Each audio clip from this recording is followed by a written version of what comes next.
Api di Bukit Menoreh. Cerita, Esa Mintarja. Audiobook, novel silat. Bab 445. Beberapa saat kemudian, Ki Sabalintang dan Ki Walat Wulung itu pun telah minta diri. Sambil mengangguk hormat, Ki Sabalintang itu pun berkata, "Lain kali kami akan datang lagi, Nyi Lurah. Tetapi sekali lagi, kami tidak ingin mengganggu tugas serta kesibukan Ki Lurah Agung Sedayu." Sekar Mirah pun kemudian mengantar tamunya sampai ke regol halaman bersama Rara Wulan. Mereka memandangi kedua orang itu berjalan menjauh dengan dahi yang berkerut. Rara Wulan yang menahan diri selama ikut menemui kedua orang itu pun kemudian bertanya, "Bakayu, apa maksud mereka sebenarnya menemui Bokayu?" "Bukankah kau dengar sendiri, apa yang mereka inginkan?" jawab Sekar Mirah. "Tetapi rasa-rasanya ada yang aneh. Aku akan berbicara dengan Kakang Agung Sedayu.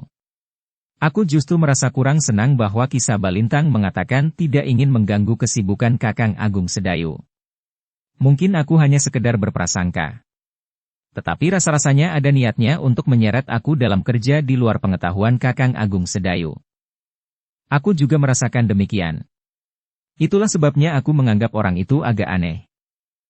Ya, agaknya memang ada yang disembunyikannya. Mungkin mereka sengaja datang di saat seperti itu. Saat Kakang Agung Sedayu tidak ada.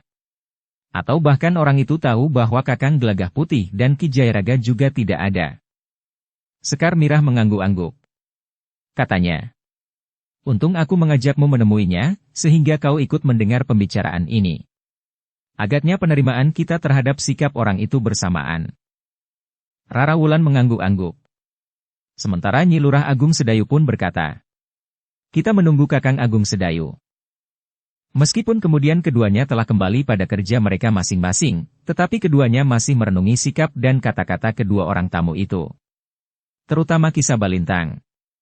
Sekar Mirah juga mencoba untuk menelusuri kemungkinan, dari manakah Ki Sabalintang itu mendapatkan tongkat yang menurut penilikan Sekar Mirah sepintas, memang tongkat asli sebagaimana tongkatnya.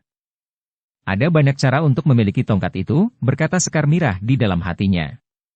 Bahkan kemudian ia pun berkata kepada diri sendiri. Bahkan mungkin tongkat itu memang lebih dari 2 buah. Tetapi sikapnya kemudian akan ditentukan setelah berbicara dengan Agung Sedayu. Namun Sekar Mirah pun telah berpesan kepada Rara Wulan agar tidak mengatakan kepada siapapun sebelum ia bertemu dengan Agung Sedayu. "Jangan beritahukan Gelagah Putih.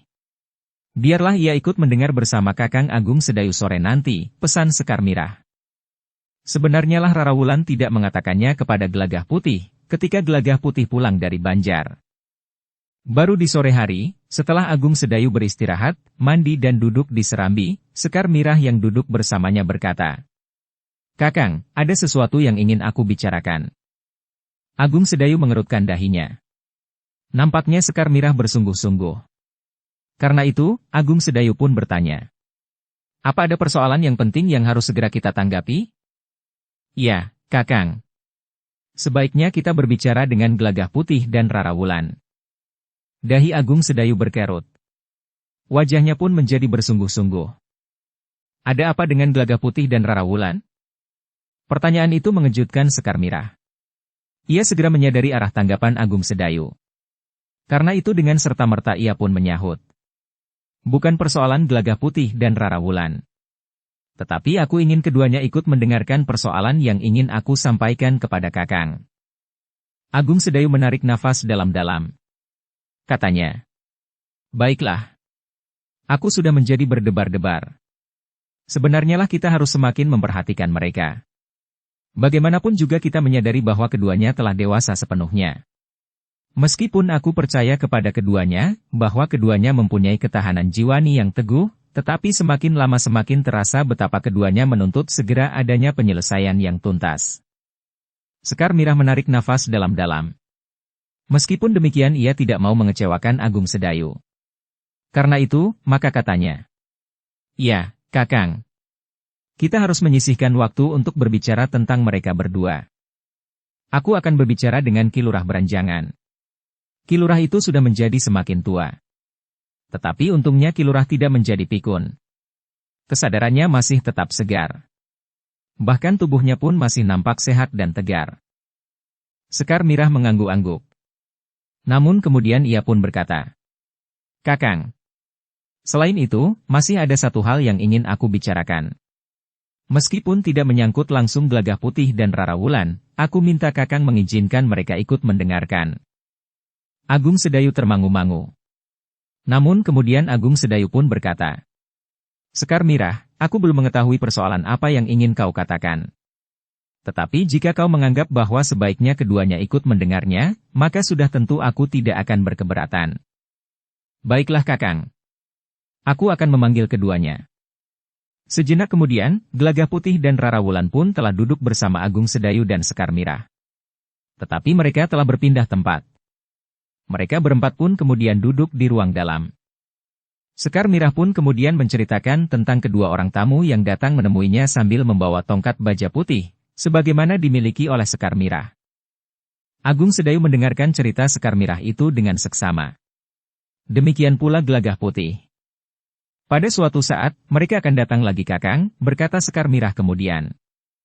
Agung Sedayu mengangguk-angguk. Namun kemudian ia bertanya, "Apakah kau dapat mengenali, apakah tongkat yang dibawanya itu bukan sekedar tongkat yang dibuat mirip dengan tongkatmu?" "Menurut penglihatanku sekilas, tongkat itu memang tongkat asli, Kakang. Meskipun demikian, mungkin saja aku telah dikelabuinya. Bahkan seandainya tongkat itu asli, namun cara untuk memiliki tongkat itu pun dapat dilakukan dengan banyak cara," jawab Sekar Mirah. Gelagah Putih yang sangat tertarik kepada cerita Sekar Mirah itu pun bertanya, "Apakah yang mereka kehendaki dari Mbokayu Sekar Mirah, yang juga memiliki tongkat seperti itu? Mendirikan sebuah perguruan? Orang bernama Sabalintang dan Mbokayu Sekar Mirah bersama-sama memimpin perguruan itu?" "Sudah aku katakan, segalanya akan direncanakan lebih dahulu. Orang itu akan datang lagi kemari. Agaknya ia akan mengajak menyusun rencana itu." "Baiklah," berkata Agung Sedayu. "Sebaiknya kau tidak menolaknya. Kita masih belum tahu apakah maksudnya itu baik atau tidak. Jika maksudnya memang baik, sudah tentu kau dapat membantunya. Tentu saja dengan keterbatasanmu sebagai seorang yang sudah berkeluarga. Bahkan aku akan dapat membantumu, menurut kemampuanku dan keterbatasan waktuku." Sekar Mirah mengangguk-angguk kecil. Namun ia pun kemudian berkata, "Ada sesuatu yang mengganggu perasaanku. Ki Sabalangit selalu mengatakan kepadaku agar aku tidak mengganggu Kakang Agung Sedayu. Ki Sabalangit seakan-akan berusaha untuk memisahkan persoalan ini dengan kedudukanku sebagai seorang istri. Itulah yang membuat perasaanku kurang mapan." Agung Sedayu termangu-mangu sejenak. Baru kemudian ia berkata, "Aku mengerti keraguan-raguanmu. Tetapi justru untuk mengetahui maksudnya, kau jangan tergesa-gesa menghindari orang itu." Sekar Mirah mengangguk-angguk. Sementara dengan serta-merta Rara Wulan berkata, "Bagus. Mbokayu dapat berpura-pura." Agung Sedayu tersenyum. Katanya, "Tidak sepenuhnya berpura-pura. Kalau maksudnya ternyata baik, maka maksud itu dapat ditanggapi dengan baik pula. Meskipun demikian, kita harus yakin bahwa kebaikan itu tidak sekedar di permukaan." Sekar Mirah mengangguk-angguk. Tetapi nampaknya ia masih tetap ragu-ragu. Karena itu, maka katanya, "Tetapi aku minta Gelagah Putih dan Rara Wulan untuk membantuku di saat-saat Kakang Agung Sedayu tidak berada di rumah. Bukan karena aku takut kepada orang itu. Meskipun ia memiliki tongkat yang pada dasarnya lebih tua, setidak-tidaknya demikianlah anggapan orang-orang yang berkiblat pada perguruan ini. Tetapi mungkin aku akan mengambil langkah yang salah. Baik Mbokayu. Aku akan berusaha untuk ikut mengawasi orang itu. Jika orang itu bertindak di luar kewajaran, maka aku tidak akan membiarkannya." "Terima kasih," berkata Sekar Mirah. "Pada pertemuan pertama aku sudah merasa bahwa sikap orang itu tidak wajar." "Kau masih mempunyai waktu untuk mengamati lebih dalam lagi," berkata Agung Sedayu selanjutnya. Sekar Mirah mengangguk-angguk. Namun bagaimanapun juga Sekar Mirah harus sangat berhati-hati menghadapi orang itu. Justru karena sikap itu, maka Sekar Mirah pun telah menjadi semakin sering berada di sanggarnya. Malam itu juga Sekar Mirah dengan mengenakan pakaian khususnya telah pergi ke sanggar. Agung Sedayu tidak membiarkan istrinya berlatih sendiri. Karena itu, Agung Sedayu pun telah berada di dalam sanggar itu pula. "Bagaimanapun juga aku harus mempersiapkan diriku," berkata Sekar Mirah. Jika hal yang tidak dikehendaki itu terjadi, maka aku sudah siap menghadapinya.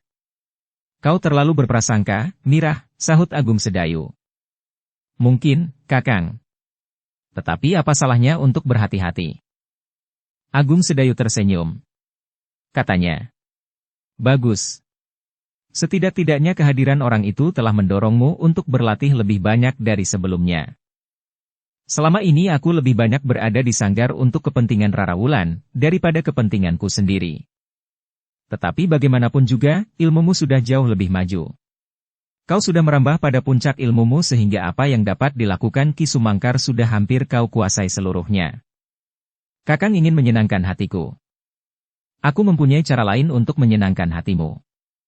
Cara yang wajar, yang tidak usah harus menimbulkan kesan yang salah. Bukankah selama ini aku selalu berkata jujur kepadamu jika kita berada di sanggar? Ya, Kakang, suara Sekar Mirah menurun. Nah, kita akan mulai. Sekar Mirah pun segera bersiap, mumpung masih belum terlalu malam. Sementara itu Agung Sedayu pun telah bersiap pula. Ia akan menjadi kawan berlatih bagi Sekar Mirah, sekaligus membuka kemungkinan-kemungkinan baru bagi perkembangan ilmunya. Sejenak kemudian, keduanya pun telah mulai berlatih. Agung Sedayu yang memiliki ilmu lebih tinggi dari Sekar Mirah, lebih banyak melayani. Tetapi sekali-sekali Agung Sedayu juga mengejutkan Sekar Mirah dengan serangan-serangannya yang tiba-tiba. Tetapi sebagian besar serangan Agung Sedayu justru untuk melatih kecepatan berpikir dan bertindak bagi Sekar Mirah menghadapi pendadakan. Dengan demikian, maka ilmu Sekar Mirah menjadi semakin terbuka. Perkembangan ilmu Sekar Mirah memang menjadi bukan saja semakin meningkat, tetapi juga menjadi semakin melebar. Unsur-unsur geraknya menjadi semakin mantap dan landasan geraknya pun menjadi semakin mapan. Semakin lama keduanya pun bergerak semakin cepat. Tenaga dalam mereka pun mulai terangkat ke permukaan, sehingga dengan demikian tenaga mereka menjadi semakin besar. Setiap gerak tubuh mereka telah menggetarkan udara di sekitarnya, sehingga udara itu pun telah mengalir pula sepanjang garis serangannya. Sambil mengimbangi serangan-serangan Sekar Mirah, Agung Sedayu memperhatikan tataran kemampuan Sekar Mirah. Beberapa bulan terakhir, Sekar Mirah benar-benar telah memasuki tataran tertinggi dari landasan ilmu yang pernah disadapnya. Beberapa saat kemudian, Sekar Mirah telah sampai ke puncak kemampuannya. Serangan-serangannya menjadi semakin berbahaya. Agung Sedayu yang memiliki ilmu lebih tinggi dari istrinya itu pun harus berhati-hati, karena sentuhan serangan Sekar Mirah benar-benar akan dapat menyakitinya jika Agung Sedayu tidak mengenakan lapisan ilmu kebalnya.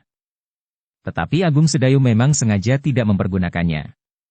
Ia ingin tahu, sejauh mana kekuatan Sekar Mirah yang didukung dengan tenaga dalamnya itu mampu menggetarkan pertahanan lawannya.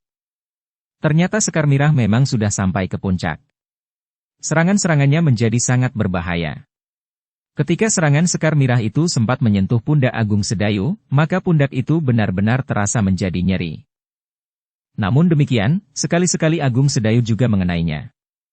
Sekar Mirah harus siap dengan ketahanan tubuhnya, sehingga serangan lawan yang sempat mengenainya tidak dengan serta-merta menghentikan perlawanannya. Ternyata Sekar Mirah benar-benar seorang perempuan yang luar biasa. Tataran ilmunya sudah benar-benar berada pada tataran yang tinggi. Tetapi sebenarnya lah bahwa ilmu Sekar Mirah sudah tidak murni lagi. Pengaruh ilmu dari jalur perguruan orang bercambuk serta perguruan Kisah Dewa nampak mewarnai ilmu Sekar Mirah. Namun semua itu nampak luluh menyatu, sehingga tidak terasa saling menghambat. Bahkan sebaliknya, keragaman unsur-unsur gerak yang dikuasai Sekar Mirah telah membuat ilmunya menjadi semakin matang. Sebagaimana Agung Sedayu sendiri, Sekar Mirah juga tidak membatasi diri pada bingkai ilmu yang sempit.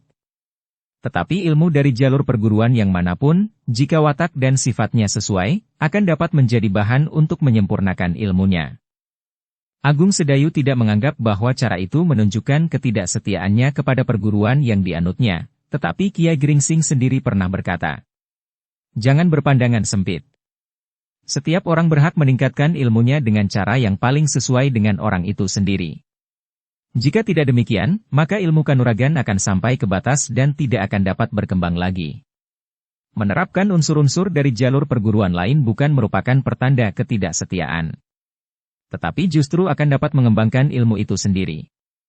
Tentu saja dengan sangat berhati-hati, agar tidak terjadi benturan di dalam diri. Lebih dari itu, dalam watak dan sifat ilmunya, serta tujuan dari sebuah perguruan, sesuai dengan tujuan yang hendak dicapainya dalam ruang lingkup kehidupan di antara sesama. Dengan demikian, sejalan dengan pendapat Agung Sedayu, maka Sekar Mirah pun telah mengembangkan dan menyempurnakan ilmunya. Sedikit lewat tengah malam, Sekar Mirah dan Agung Sedayu telah menghentikan latihan mereka. Pakaian Sekar Mirah telah menjadi basah oleh keringat. Aku kira cukup untuk malam ini, Mirah. Besok kita dapat berlatih lagi. Sekar Mirah mengangguk. Namun beberapa saat ia masih duduk bersila dengan kedua belah tangannya diletakkan di lututnya. Setelah beberapa kali ia berjalan mengelilingi sanggarnya, baru kemudian setelah segala sesuatunya berjalan wajar, Sekar Mirah itu pun bangkit berdiri dan melangkah keluar sanggarnya bersama Agung Sedayu. Kau sama sekali tidak berkeringat, Kakang, desis Sekar Mirah. Ah, raba bajuku yang basah ini, sahut Agung Sedayu. Tetapi bagi Kakang, latihan ini tidak lebih banyak mengeluarkan tenaga dari mengisi jambangan di pakiwan. Agung Sedayu tertawa. Katanya. Tetapi anggapan itu baik bagimu Sekar Mirah. Itu berarti bahwa kau masih belum puas dengan tataran kemampuan yang kau capai. Tetapi bukankah itu berarti bahwa segala-galanya bergerak dengan sangat lamban? Sampai umurku sejauh ini, ilmuku masih saja berkisar di antara menyapu halaman dan mengisi jambangan pakiwan. Kau memandangnya dari sisi yang buram, Mirah. Sebaiknya kau memandangnya dari sisi yang lain. Sudah aku katakan, bahwa kau sudah mewarisi semua yang ditinggalkan oleh Ki Sumangkar. Bahkan jika kau percaya, kau memiliki beberapa kelebihan. Tetapi aku belum setingkat dengan Ki Sumangkar. Ya. Aku tidak ingin memberikan kesan yang salah. Kau masih harus meningkatkan tenaga dalammu. Penguasaanmu terhadap pengaruh keadaan di seputarmu. Getar timbal balik antara tenaga dalam yang mendukung kemampuanmu dengan tenaga yang melandasinya. Sekar Mirah mengangguk-angguk. Sementara Agung Sedayu pun berkata, jika kau ingin menukik lebih dalam lagi, maka kau harus menjalani laku khusus sebagaimana pernah aku jalani. Tetapi kau dapat menempuh jalan lain, karena laku yang aku jalani itu sebenarnya tidak lebih dari mempercepat runutan perkembangannya. Sekar Mirah memandang wajah suaminya sejenak, sehingga langkah mereka terhenti. Dengan nada tinggi Sekar Mirah bertanya. Jadi maksud Kakang, peningkatan ilmu itu dapat dicapai tanpa menjalani laku sebagaimana Kakang jalani? Bukan begitu maksudku, Mirah. Laku itu harus tetap dijalani. Tetapi dengan cara yang lain. Cara lain yang mana yang Kakang maksudkan? Tidak seberat cara yang pernah aku jalani. Tetapi memerlukan waktu yang lebih panjang dan bertahap. Sekar Mirah mengerutkan dahinya katanya. Apakah Kakang sependapat jika aku menjalani laku itu? Aku tidak berkeberatan Sekar Mirah. Jika aku harus menjalani laku beberapa kali dalam waktu yang singkat, maka kau akan dapat menjalaninya untuk waktu yang lebih panjang. Tidak dalam waktu 3 hari 3 malam pati geni, tetapi kau dapat menempuhnya dalam waktu 8 atau lebih. Jika demikian, besok aku akan mulai. Agung Sedayu tersenyum. Katanya. Kau tidak dapat dengan tergesa-gesa mulai menjalani laku itu Sekar Mirah. Tetapi kau harus membuat persiapan-persiapan lebih dahulu. Persiapan-persiapan itu sendiri sebenarnya sudah merupakan bagian dari laku yang harus kau jalani. Maksud Kakang? Kau harus mempersiapkan diri, sehingga kau berada dalam satu keadaan yang siap untuk mulai menjalani laku itu. Sekar Mirah menarik nafas dalam-dalam.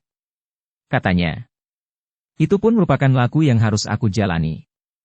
Mungkin laku pendahuluan atau laku awal. Agung Sedayu tertawa pendek. Katanya. Baiklah. Sebut saja laku awal. Tetapi cara ini bagimu lebih baik dari cara yang pernah aku tempuh. Bukan maksudku kau tidak memiliki ketahanan untuk menjalani laku seperti yang aku jalani. Tetapi laku itu akan mengurungmu selama 3 hari 3 malam. Kemudian untuk beberapa hari kau harus memulihkan kewajaran wadakmu. Nah, dalam waktu yang sekian lama itu, maka aku akan menjadi kesepian. Ah, kau ini ada-ada saja Kakang. Jika baru kemarin sore kita menikah, perasaan sepi itu terasa wajar. Tetapi kita sudah menikah bertahun-tahun. Agung Sedayu justru tertawa berkepanjangan. Katanya. Justru kita sudah menikah bertahun-tahun. Kau ini Kakang, desis Sekar Mirah. Namun katanya kemudian. Aku akan menurut mana yang terbaik menurut Kakang. Agung Sedayu pun kemudian berkata. Sekarang kita akan mandi. Kau sajalah yang mandi lebih dahulu. Keringatku masih belum kering Kakang. Aku akan mengisi jambangannya dahulu. Sekar Mirah tidak menjawab lagi. Tetapi ia pun kemudian duduk di undakan pintu butulan rumahnya sambil menunggu keringatnya kering. Setelah keduanya mandi, serta duduk beristirahat sejenak sambil minum, barulah keduanya pergi ke dalam bilik mereka. Di hari berikutnya, Sekar Mirah benar-benar mulai mempersiapkan dirinya untuk memasuki suatu keadaan yang siap untuk mulai menjalani laku. Dengan petunjuk Agung Sedayu, Sekar Mirah mulai mengatur kebiasaannya. Latihan-latihan kewadagan yang harus dijalani pada saat-saat tertentu. Jenis makanan yang harus dimakan, tetapi yang juga tidak boleh dimakan. Saat-saat untuk mengheningkan nalar dan budinya, serta penelusuran jalur kehidupannya menjelang masa-masa yang akan dijalaninya. Menambatkan diri kepada satu kesadaran dari keberadaannya dalam hubungannya dengan Maha Penciptanya. Mempelajari dan mengenali lingkungan serta watak dan tabiatnya. Meskipun demikian, Sekar Mirah tidak meninggalkan tugasnya sehari-hari. Sekar Mirah masih tetap bangun pagi-pagi, meskipun berada di sanggar sampai lewat tengah malam. Ia harus menyediakan minuman dan makan pagi bagi suaminya. Sekar Mirah pun kemudian masih harus bekerja di dapur sepeninggal Agung Sedayu. Belanja ke pasar, dan membersihkan perabot rumahnya bersama Rarawulan. Namun karena Rarawulan mengetahui bahwa Sekar Mirah menjadi semakin sering berada di sanggar, maka Rarawulan berusaha untuk dapat membantu lebih banyak pula. Rarawulan tidak menuntut terlalu banyak kepada Sekar Mirah untuk meningkatkan ilmu gadis itu dengan latihan-latihan yang panjang. Demikianlah, maka kehadiran dua orang yang mengaku sebagai saudara yang mewarisi ilmu dari jalur yang sama itu, justru telah mendorong Sekar Mirah untuk berlatih semakin banyak. Bahkan mulai menjalani laku awal untuk mencapai tataran tertinggi dari ilmunya. Sebenarnya lah bahwa sambil menjalani laku awal, Sekar Mirah menunggu kehadiran orang yang mengaku saudara seperguruannya itu. Seperti yang dikatakan oleh Agung Sedayu, ia harus mengetahui dengan pasti maksud yang sebenarnya dari kedua orang itu. Tetapi kedua orang itu tidak segera datang. Namun hal itu justru yang diharapkan oleh Sekar Mirah. Ia berharap bahwa orang itu akan datang lagi setelah ia selesai menjalani laku. Tetapi ternyata orang itu datang lebih cepat dari yang diharapkan oleh Sekar Mirah. Belum lagi sebulan, kedua orang itu telah datang lagi. Pada saat rumah itu kosong, karena Gelagah Putih pergi ke Banjar dan Rarawulan pergi berbelanja. Setelah keduanya duduk di peringgitan, maka Ki Sabalintang pun berkata, "Aku hanya sebentar Nyi Lurah. Aku hanya ingin tahu, apakah persoalan yang kami sampaikan beberapa waktu yang lalu sudah Nyi Lurah renungkan?" Sekar Mirah menarik nafas dalam-dalam. Katanya, "Sudah, Ki Sabalintang. Aku juga sudah menyampaikannya kepada Kakang Agung Sedayu." Ki Sabalintang mengerutkan dahinya. Nampak pada sinar matanya gejolak di hatinya. Namun Ki Sabalintang itu kemudian berusaha untuk menghilangkan kesan itu dari wajahnya. Bahkan Ki Sabalintang itu pun tersenyum sambil berkata, "Nyi Lurah memang seorang istri yang baik. Tetapi seharusnya Nyi Lurah tanggap akan keadaan suaminya. Sudah aku katakan, bahwa Ki Lurah Agung Sedayu tentu terlalu sibuk dengan tugas-tugasnya, sehingga jika hal itu Nyi Lurah sampaikan, mungkin akan justru dapat mengganggu perasaannya." Kakang Agung Sedayu nampaknya tidak merasa terganggu. Tetapi Kakang Agung Sedayu tidak dapat menanggapinya dengan sikap yang pasti. "Baiklah Nyi Lurah, jika Nyi Lurah sudah terlanjur menyampaikannya. Tetapi untuk selanjutnya kita akan dapat bekerja sendiri. Apa sebenarnya yang akan kita kerjakan?" "Sudah aku katakan, bahwa kita akan membicarakannya." "Baiklah. Marilah sekarang kita bicarakan," jawab Sekar Mirah. Tetapi Ki Sabalintang itu tertawa katanya, "Tidak begitu tiba-tiba, Nyi Lurah." "Jadi bagaimana menurut rencana Ki Sabalintang?" bertanya Sekar Mirah kemudian. "Jika kita ingin berbicara tentang satu rencana yang besar, maka kita harus membuat persiapan-persiapan yang matang." "Maksud Ki Sabalintang?" "Kita harus menentukan di mana pembicaraan itu dilakukan. Kita harus menentukan siapa yang akan hadir dalam pertemuan itu, dan kita harus menentukan waktunya. Dengan demikian, maka pembicaraan kita akan menghasilkan keputusan yang berarti." "Jadi maksud Ki Sabalintang, kita sekarang akan membicarakan rencana pertemuan itu?" Ki Sabalintang mengangguk sambil menjawab, "Ya, Nyi Lurah. Kita akan menentukan di mana pertemuan itu diadakan. Aku dapat menyediakan tempat bagi pertemuan itu, berkata Sekar Mirah. Di mana? Bertanya Ki Sabalintang. Ki Gede Menoreh tentu tidak akan berkeberatan jika aku meminjam Banjar Padukuhan ini. Di Banjar itu segala keperluan telah tersedia. Selain pendapa yang luas, peringgitan dan ruang dalam, di belakang terdapat serambi yang dapat dipergunakan untuk bermalam beberapa orang yang ikut dalam pembicaraan itu. Ada dapur dan ada pakiwan. Sumur yang airnya tidak pernah susut di segala musim. Ki Sabalintang tersenyum sambil menjawab. Nyi Lurah. Pertemuan ini adalah pertemuan dari keluarga satu perguruan yang besar yang anggotanya telah tersebar. Karena itu, maka pertemuan itu harus diselenggarakan di tempat yang khusus. Jadi, bertanya Sekar Mirah. Pertemuan itu harus dapat berlangsung tanpa terganggu.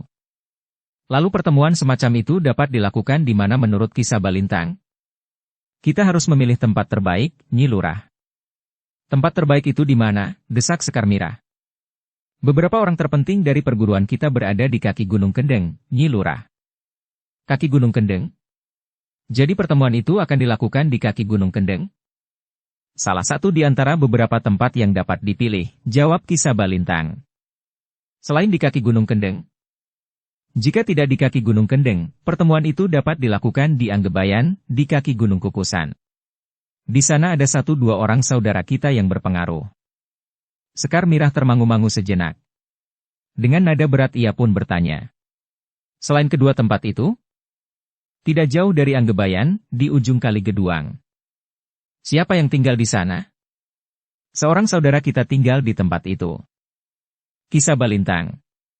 Jika ada 1 orang saja tinggal di ujung kaki Geduang, lalu tempat itu dianggap baik untuk menyelenggarakan pertemuan itu, kenapa tidak di sini saja?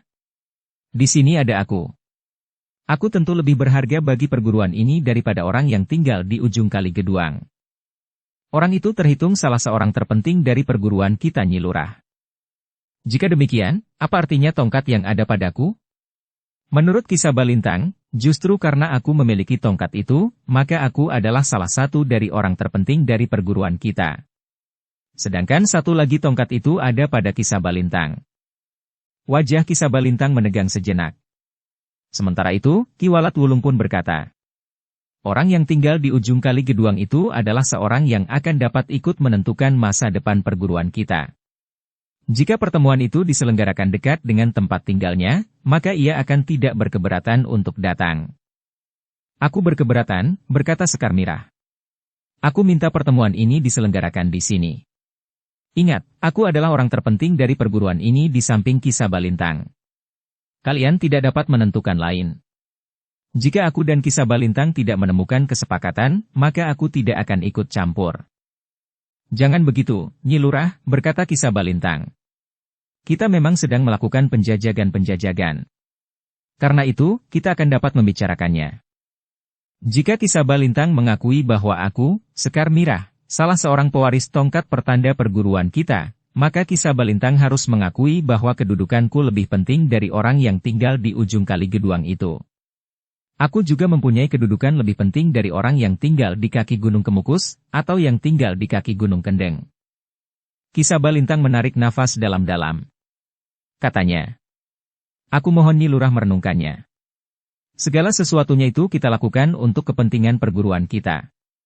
Semakin kuat dukungan saudara-saudara kita, maka kedudukan kita akan menjadi semakin kuat pula. Tetapi Sekar Mirah menggelengkan kepala. Katanya, aku tetap pada pendirianku, Ki Sabalintang. Jika Ki Sabalintang ingin aku hadir dalam pertemuan itu, maka pertemuan itu akan diselenggarakan di kaki Pegunungan Menoreh. Ki Sabalintang menarik nafas dalam-dalam. Ki Walat Wulung bergeser setapak. Tetapi Ki Sabalintang menggamitnya. Nyi Lurah, berkata Ki Sabalintang. Kita memang belum menetapkan di mana kita akan bertemu dan berbicara. Kita juga belum menentukan kapan pertemuan itu diadakan, serta siapa saja yang akan kita undang. Karena itu, masih ada waktu bagi Nyi Lurah untuk merenung sekali lagi. Namun agaknya kita sudah melangkah maju. Nyi Lurah sudah menyatakan kesediaan Nyi Lurah untuk bertemu dan berbicara. Namun satu hal yang ingin aku sampaikan kepada Nyi Lurah, bahwa dimanapun nanti kita bertemu untuk berbicara, maka yang akan hadir dalam pertemuan itu adalah hanya saudara-saudara kita. Aku kira perguruan manapun juga akan mempunyai ketentuan yang sama, bahwa hanya saudara-saudara seperguruan sajalah yang akan hadir untuk berbicara dalam pertemuan yang penting. Aku mengerti, Kisah Balintang, jawab Sekar Mirah. Namun Kisah Balintang pun aku harap dapat mengerti. Sebagai seorang istri, aku tidak akan dapat dengan leluasa pergi ke tempat yang jauh seorang diri. Segala sesuatunya juga akan tergantung kepada suami Nyi Lurah. Menurut pendapatku, Ki Lurah Agung Sedayu juga seorang yang berilmu tinggi. Ia tentu akan menghargai perguruan istrinya, sehingga ia tidak akan berkeberatan untuk mengizinkan Nyi Lurah melakukan kegiatan bagi perguruan Nyi Lurah. Sekar Mirah tersenyum. Katanya, seandainya Kakang Agung Sedayu tidak berkeberatan, maka agaknya akulah yang berkeberatan untuk meninggalkan keluargaku untuk menempuh perjalanan jauh dan panjang sendiri. Kecuali jika aku masih seorang gadis. Aku tidak merasa terikat oleh apapun juga. Kisah Balintang tertawa pendek. Katanya, Nyi Lurah ternyata seorang istri yang dimanjakan oleh suaminya. Aku tidak ingkar. Aku memang seorang istri yang manja. Dan aku justru merasa bersyukur bahwa suamiku telah memanjakan aku, jawab Sekar Mirah. Biarlah Nyi, berkata Kisah Balintang. Namun kita sudah selangkah maju. Lain kali aku akan datang menemui Nyi Lurah lagi. Kami berharap bahwa kami akan mendapat kemajuan setapak lagi dan setapak lagi. Mudah-mudahan, berkata Sekar Mirah. Sementara itu, aku akan mulai menyiapkan tempat di kaki pegunungan menoreh ini. Kisah Balintang dan Ki Walat Wulung saling berpandangan sejenak. Namun kemudian Ki Walat Wulung itu pun berkata, sebenarnya Nyi Lurah mempunyai banyak kesempatan. Mumpung Nyi Lurah masih belum mempunyai momongan. Sekar Mirah mengerutkan dahinya. Namun pandangan matanya menjadi semakin tajam, seakan-akan menembus langsung ke jantung. Kami berharap bahwa kami akan mendapat kemajuan setapak lagi dan setapak lagi. Ki Walat Wulung, dengan suara parau Nyi Lurah itu pun berkata lantang. Untuk apa kau sebut-sebut itu? Aku sampai sekarang memang belum mempunyai momongan. Tetapi buat apa kau menyindirku? Jika kau ingin mengatakan bahwa aku atau suamiku mandul, kenapa kau tidak menyatakannya berterus terang? Tetapi aku masih tetap berpengharapan bahwa Yang Maha Agung akan memberi aku momongan. Bahkan seandainya tidak pun, Ki Walat Wulung tidak berhak menyinggung dengan cara yang kasar itu. Kisah Balintang dan Ki Walat Wulung terkejut. Mereka tidak mengira bahwa perkataan Ki Walat Wulung itu telah membuat Sekar Mirah menjadi marah. Dengan cepat Kisah Balintang pun berkata, maaf Nyi Lurah. Bukan maksud kami untuk menyinggung perasaan Nyi Lurah. Kami hanya ingin menekankan bahwa kemungkinan Nyi Lurah untuk hadir dalam pertemuan itu sangat besar. Hal ini didorong oleh satu harapan bahwa Nyi Lurah benar-benar akan hadir. Sudah aku katakan bahwa aku akan hadir jika pertemuan itu diselenggarakan di sini. Aku tidak akan mengubah sikapku. Terserah kepada kalian, apakah kalian bersedia atau tidak. Kami akan mempertimbangkan, Nyi Lurah. Tetapi sasaran yang ingin kami gapai adalah berlangsungnya pertemuan itu. Karena itu, kami akan berusaha untuk mengatasi segala macam persoalan yang timbul, yang dapat menghambat pertemuan itu. Baiklah, berkata Sekar Mirah. Aku menunggu kesediaan kalian. Barangkali juga beberapa orang lain yang dianggap penting untuk hadir. Kisah Balintang mengangguk-angguk. Namun ia pun kemudian berkata, Nyi Lurah. Agaknya kami sudah terlalu lama mengganggu Nyi Lurah. Karena itu, maka kami akan mohon diri. Kisah Balintang, pada kesempatan lain aku harap Kisah Balintang datang di sore hari. Dengan demikian Kisah Balintang akan dapat bertemu dan berbicara dengan suamiku. Baik, Nyi Lurah, besok pada kesempatan lain aku akan berusaha untuk dapat bertemu dan berbicara dengan Ki Lurah. Agaknya akan merupakan satu kehormatan bagiku untuk dapat berbincang dengan pewaris utama dari perguruan orang bercambuk. Aku akan mengatakannya kepada Kakang Agung Sedayu. Kakang Agung Sedayu tentu akan dengan senang hati menerima kalian. Demikianlah, kedua orang itu pun telah minta diri. Sekar Mirah mengantar mereka sampai ke regol halaman. Bagaimanapun juga, Sekar Mirah harus berhati-hati, apalagi tidak ada orang lain di rumah itu. Namun kedua orang itu tidak berbuat apa-apa. Keduanya meninggalkan regol halaman. Untuk beberapa lama Sekar Mirah masih berdiri di regol halaman rumahnya, diamatinya jalan yang membujur lewat di depan rumahnya itu. Tetapi ia tidak melihat sesuatu yang menarik perhatian. Sementara itu kedua orang tamunya berjalan semakin lama semakin jauh. Sekar Mirah itu pun menarik nafas dalam-dalam. Ketika ia kemudian melangkah ke pendapa, ia melihat Sukra berdiri di pintu Seketheng. Sekar Mirah tersenyum memandang anak itu. "Kau mencari aku?" bertanya Sekar Mirah. Sukra tidak menjawab. Tetapi ia justru bertanya. "Mereka sudah pulang. Kedua tamu itu maksudmu?" Sukra mengangguk. "Ya. Jika kau sejak tadi berada di situ, bukankah kau melihat aku mengantarkan sampai ke regol? Mereka tidak berbuat apa-apa?" "Maksudmu?" Nyi Lurah hanya sendiri di rumah. Jika keduanya orang yang berniat kurang baik, mereka dapat berpura-pura menjadi tamu, sementara mereka tahu bahwa yang tinggal di rumah hanya Nyi Lurah sendiri. Sekar Mirah tertawa pendek. Ternyata anak itu cukup berhati-hati. Sambil mendekati anak itu, Sekar Mirah berkata, "Jika keduanya berbuat tidak sewajarnya, maka sudah tentu kau akan membantu aku." "Tidak Nyi Lurah. Aku tidak dapat berbuat apa-apa jika keduanya orang berilmu. Tetapi aku tentu dapat memukul kentongan di longkangan itu." Sekar Mirah benar-benar tertawa. Sambil menepuk bau anak itu Sekar Mirah berkata, "Kau anak baik, Sukra. Kau akan menjadi orang yang baik pula kelak." Sukra justru menundukkan kepalanya. Sementara Sekar Mirah tidak jadi naik ke pendapa. Tetapi ia masuk ke dalam lewat longkangan. Baru beberapa saat kemudian Rara Wulan datang sambil menjinjing keranjang. Gadis itu langsung pergi ke dapur, sementara Sekar Mirah berada di ruang dalam. Sukra yang sedang mengisi jambangan itu pun kemudian bercerita bahwa ada dua orang tamu datang menemui Sekar Mirah. "Mereka sudah pergi?" bertanya Rara Wulan. "Ya. Mereka sudah pergi." "Di mana Bokayu Sekar Mirah sekarang?" "Di dalam." Rara Wulan pun kemudian dengan tergesa-gesa masuk ke ruang dalam. Sementara itu Sekar Mirah masih sibuk meneruskan kerjanya yang tertunda. Membersihkan perabot rumahnya yang dilekati debu.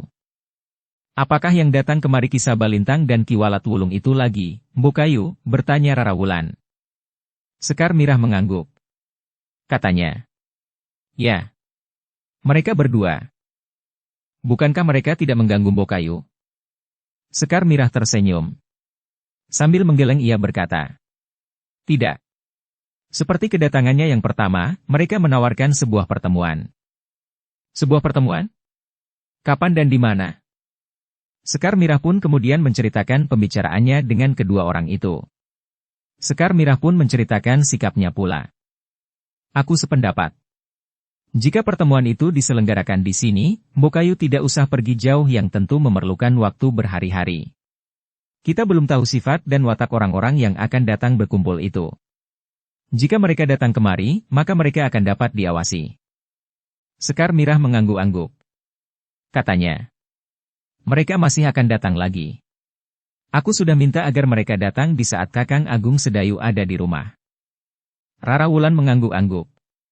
Namun gadis itu kemudian akan kembali ke dapur. "Aku membeli terong Bokayu." "Bagus. Kakang Agung Sedayu senang lodeh terong." Tetapi Gelagah Putih tidak begitu senang, meskipun ia tidak pernah menolak apa saja yang dihidangkan padanya. "Aku juga membeli kacang panjang buat Kakang Gelagah Putih." "Ya. Ia senang kacang panjang." Tetapi Gelagah Putih tentu akan mengatakan, kenapa tidak memetik sendiri di sawah. Ia menanam kacang panjang di pematang. Tetapi buahnya masih terlalu muda untuk dipetik. "Ya. Memang masih terlalu muda. Kau sudah melihatnya?" "Aku kemarin memetik daunnya," jawab Rara Wulan. "Oh, iya. Kemarin kau membuat urap lembayung." Demikianlah, maka Rara Wulan pun telah kembali ke dapur. Sementara Sekar Mirah berkata, "Aku selesaikan kerjaku ini dahulu Wulan. Kedua orang itu datang terlalu pagi, sehingga mengganggu pekerjaanku." "Silakan Bokayu," jawab Rara Wulan sambil melangkah ke dapur. Di sore hari, ketika Agung Sedayu duduk di serambi sambil menghirup minuman hangat, Sekar Mirah telah duduk pula bersamanya untuk menceritakan kedatangan kedua orang yang sebelumnya telah pernah datang pula ke rumah itu. Agung Sedayu mengangguk-angguk. Katanya, sikapmu sudah benar, Mirah. Jika pertemuan itu diadakan di tanah perdikan ini, maka semua kegiatan orang-orang itu dapat diawasi. Aku sama sekali tidak tertarik dengan pertemuan itu, Kakang. Tetapi jika mereka memenuhi permintaanku untuk bertemu di sini, jika Kakang tidak berkeberatan, aku akan datang. Aku setuju, Mirah. Meskipun kau harus berhati-hati. Seandainya mereka setuju, maka aku pun akan menentukan waktu. Tentu sesudah aku selesai menjalani laku. Ya, desis Agung Sedayu. Kau sudah berada di separuh jalan. Laku awal telah hampir selesai kau jalani. Malam nanti kita akan melihat, apakah laku awal yang kau jalani sudah lengkap. Sekar Mirah mengangguk kecil. Sementara itu, Gelagah Putih pun telah duduk pula bersama mereka. Kepada Gelagah Putih, Agung Sedayu berpesan. Kau juga harus ikut menjaga ketenangan keluarga ini, Gelagah Putih. Kita belum tahu pasti, apakah kedua orang itu berniat baik atau tidak. Jika mereka berniat kurang baik, maka jauh sebelum hal-hal yang tidak kita inginkan terjadi, kita harus berusaha mencegahnya. Baik, Kakang, jawab Gelagah Putih. Dalam pada itu, ketika senja mulai turun, Sekar Mirah pun segera mempersiapkan diri. Ia masih menjalani laku awal sebelum menjalani laku yang sebenarnya. Namun menurut pendapatnya tidak ada batas yang jelas antara laku awal dan laku yang sebenarnya itu. Malam itu, Sekar Mirah dan Agung Sedayu sampai lewat tengah malam berada di dalam sanggarnya. Sekar Mirah telah mengerahkan segenap kemampuannya dalam olah kanuragan. Sekar Mirah pun telah menghentakkan kemampuannya mempergunakan senjatanya. Agung Sedayu mengamati dengan seksama. Dengan jelas Agung Sedayu melihat betapa pengaruh ilmu dari perguruan lain mewarnai ilmu yang dimiliki oleh Sekar Mirah. Tetapi Agung Sedayu sama sekali tidak menyesalinya. Demikian pula Sekar Mirah. Unsur-unsur gerak Sekar Mirah justru nampak menjadi semakin kaya. Lubang-lubang kelemahan pada ilmu Sekar Mirah seakan-akan telah tersumbat oleh pengaruh yang menjadi mapan itu. Sedikit lewat tengah malam, Sekar Mirah telah duduk di amben bambu di sudut sanggar. Sementara itu Agung Sedayu telah memberikan beberapa petunjuk bagi Sekar Mirah yang akan segera menjalani laku yang sebenarnya. Kau telah siap menjalani laku mulai besok lusa, Mirah, berkata Agung Sedayu. Kenapa besok lusa? Bertanya Kiai Warangka. Besok kau dapat beristirahat. Lusa kau akan mulai. Tetapi seperti yang akan aku katakan, kau tidak akan menjalani laku sebagaimana aku jalani. Dalam menjalani laku, kau dapat melakukan kegiatanmu sehari-hari. Mencuci pakaian, pergi ke pasar, dan kesibukan di dapur. Tetapi sudah tentu bahwa waktumu tidak lagi selonggar sebelum kau menjalani laku. Pada saat-saat tertentu kau harus sudah berada di sanggar. Sekar Mirah mengangguk. Tetapi seperti yang aku katakan, kau memerlukan waktu 10 kali lipat dari waktu yang aku perlukan. 10 kali, bertanya Sekar Mirah. Ya. Jika dalam salah satu jenis laku yang aku jalani berlangsung 3 hari 3 malam, maka kau akan menjalani laku selama 30 hari 30 malam. Sekar Mirah termangu-mangu sejenak. Namun kemudian ia pun bertanya. Kenapa tidak yang 3 hari itu saja, Kakang? Sudah aku katakan, laku itu sangat berat. Sementara kau akan benar-benar terbenam di dalam sanggar selama itu. Sedangkan laku yang aku tawarkan tidak demikian. Sekar Mirah mengangguk kecil. Ia sadar bahwa agaknya masih ada alasan yang lain yang tidak disebutkan oleh Agung Sedayu. Mungkin Agung Sedayu memperhitungkan bahwa laku itu terlalu berat baginya. Tetapi Agung Sedayu tidak ingin menyinggung perasaannya. Demikianlah, Sekar Mirah pun benar-benar telah mempersiapkan dirinya untuk memasuki satu masa yang sangat berat. Tetapi laku itu juga merupakan pertanda kesungguhan usahanya untuk mencapai satu tujuan. Hanya dengan laku yang berat ilmu itu akan dapat digapainya. Di hari berikutnya, Sekar Mirah benar-benar menikmati masa istirahatnya. Meskipun demikian, secara jiwani, Sekar Mirah tidak beristirahat. Ia justru telah mempersiapkan dirinya untuk memasuki satu masa yang sulit. Hanya dengan tekad yang membaja laku itu akan dapat dijalaninya sampai tuntas.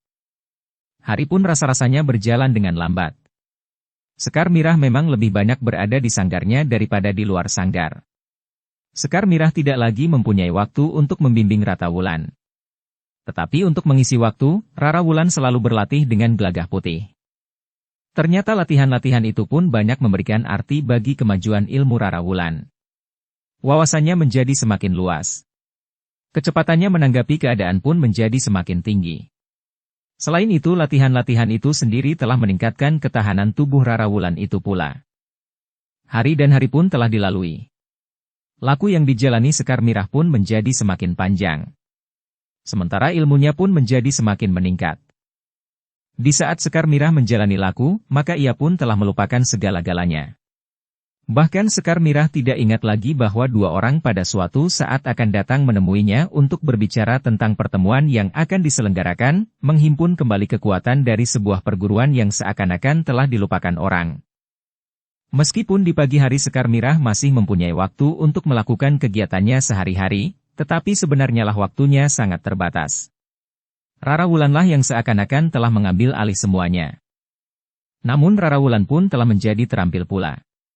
Di dapur, ke pasar, serta menyediakan makan dan minuman bagi seisi rumah. Sukra pun mengetahui pula kesibukan Rara Wulan. Karena itu, ia pun ikut menjadi sibuk. Ia banyak mengurangi kegiatannya di sungai di malam hari, agar ia dapat bangun pagi-pagi sekali untuk mencuci mangkuk, kuali dan dandang, dan peralatan dapur yang lain. Setiap malam Sukra hanya turun ke sungai sekali saja, agar ia tidak terlambat bangun di pagi harinya.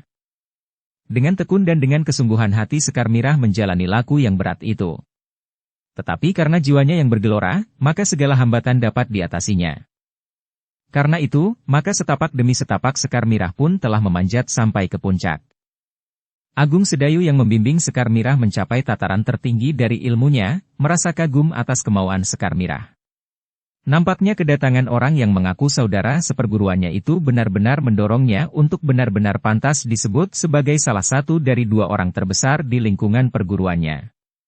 Sebagai pemegang tongkat ciri dari perguruannya, maka Sekar Mirah memang harus mempertanggungjawabkannya, bahwa ia benar-benar salah satu dari dua orang terbaik dari perguruannya.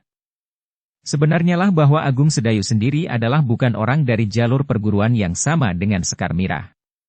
Tetapi karena ilmunya yang tinggi dan mapan, maka Agung Sedayu mampu membimbing Sekar Mirah sampai ke puncak. Demikianlah, Sekar Mirah telah mendekati hari-hari terakhir. Kemampuannya benar-benar telah jauh meningkat. Laku yang dijalaninya dengan kesungguhan hati itu telah membuahkan hasil yang diharapkan. Akhirnya Sekar Mirah pun sampai pada hari-hari terakhir dari laku yang dijalaninya. Semakin dekat dengan hari terakhir, maka laku yang dijalaninya menjadi semakin berat. Bukan saja latihan-latihan di sanggar yang hampir makan waktu semalam suntuk di setiap hari. Tetapi di luar sanggar pun Sekar Mirah harus melengkapi laku dengan berbagai macam kewajiban.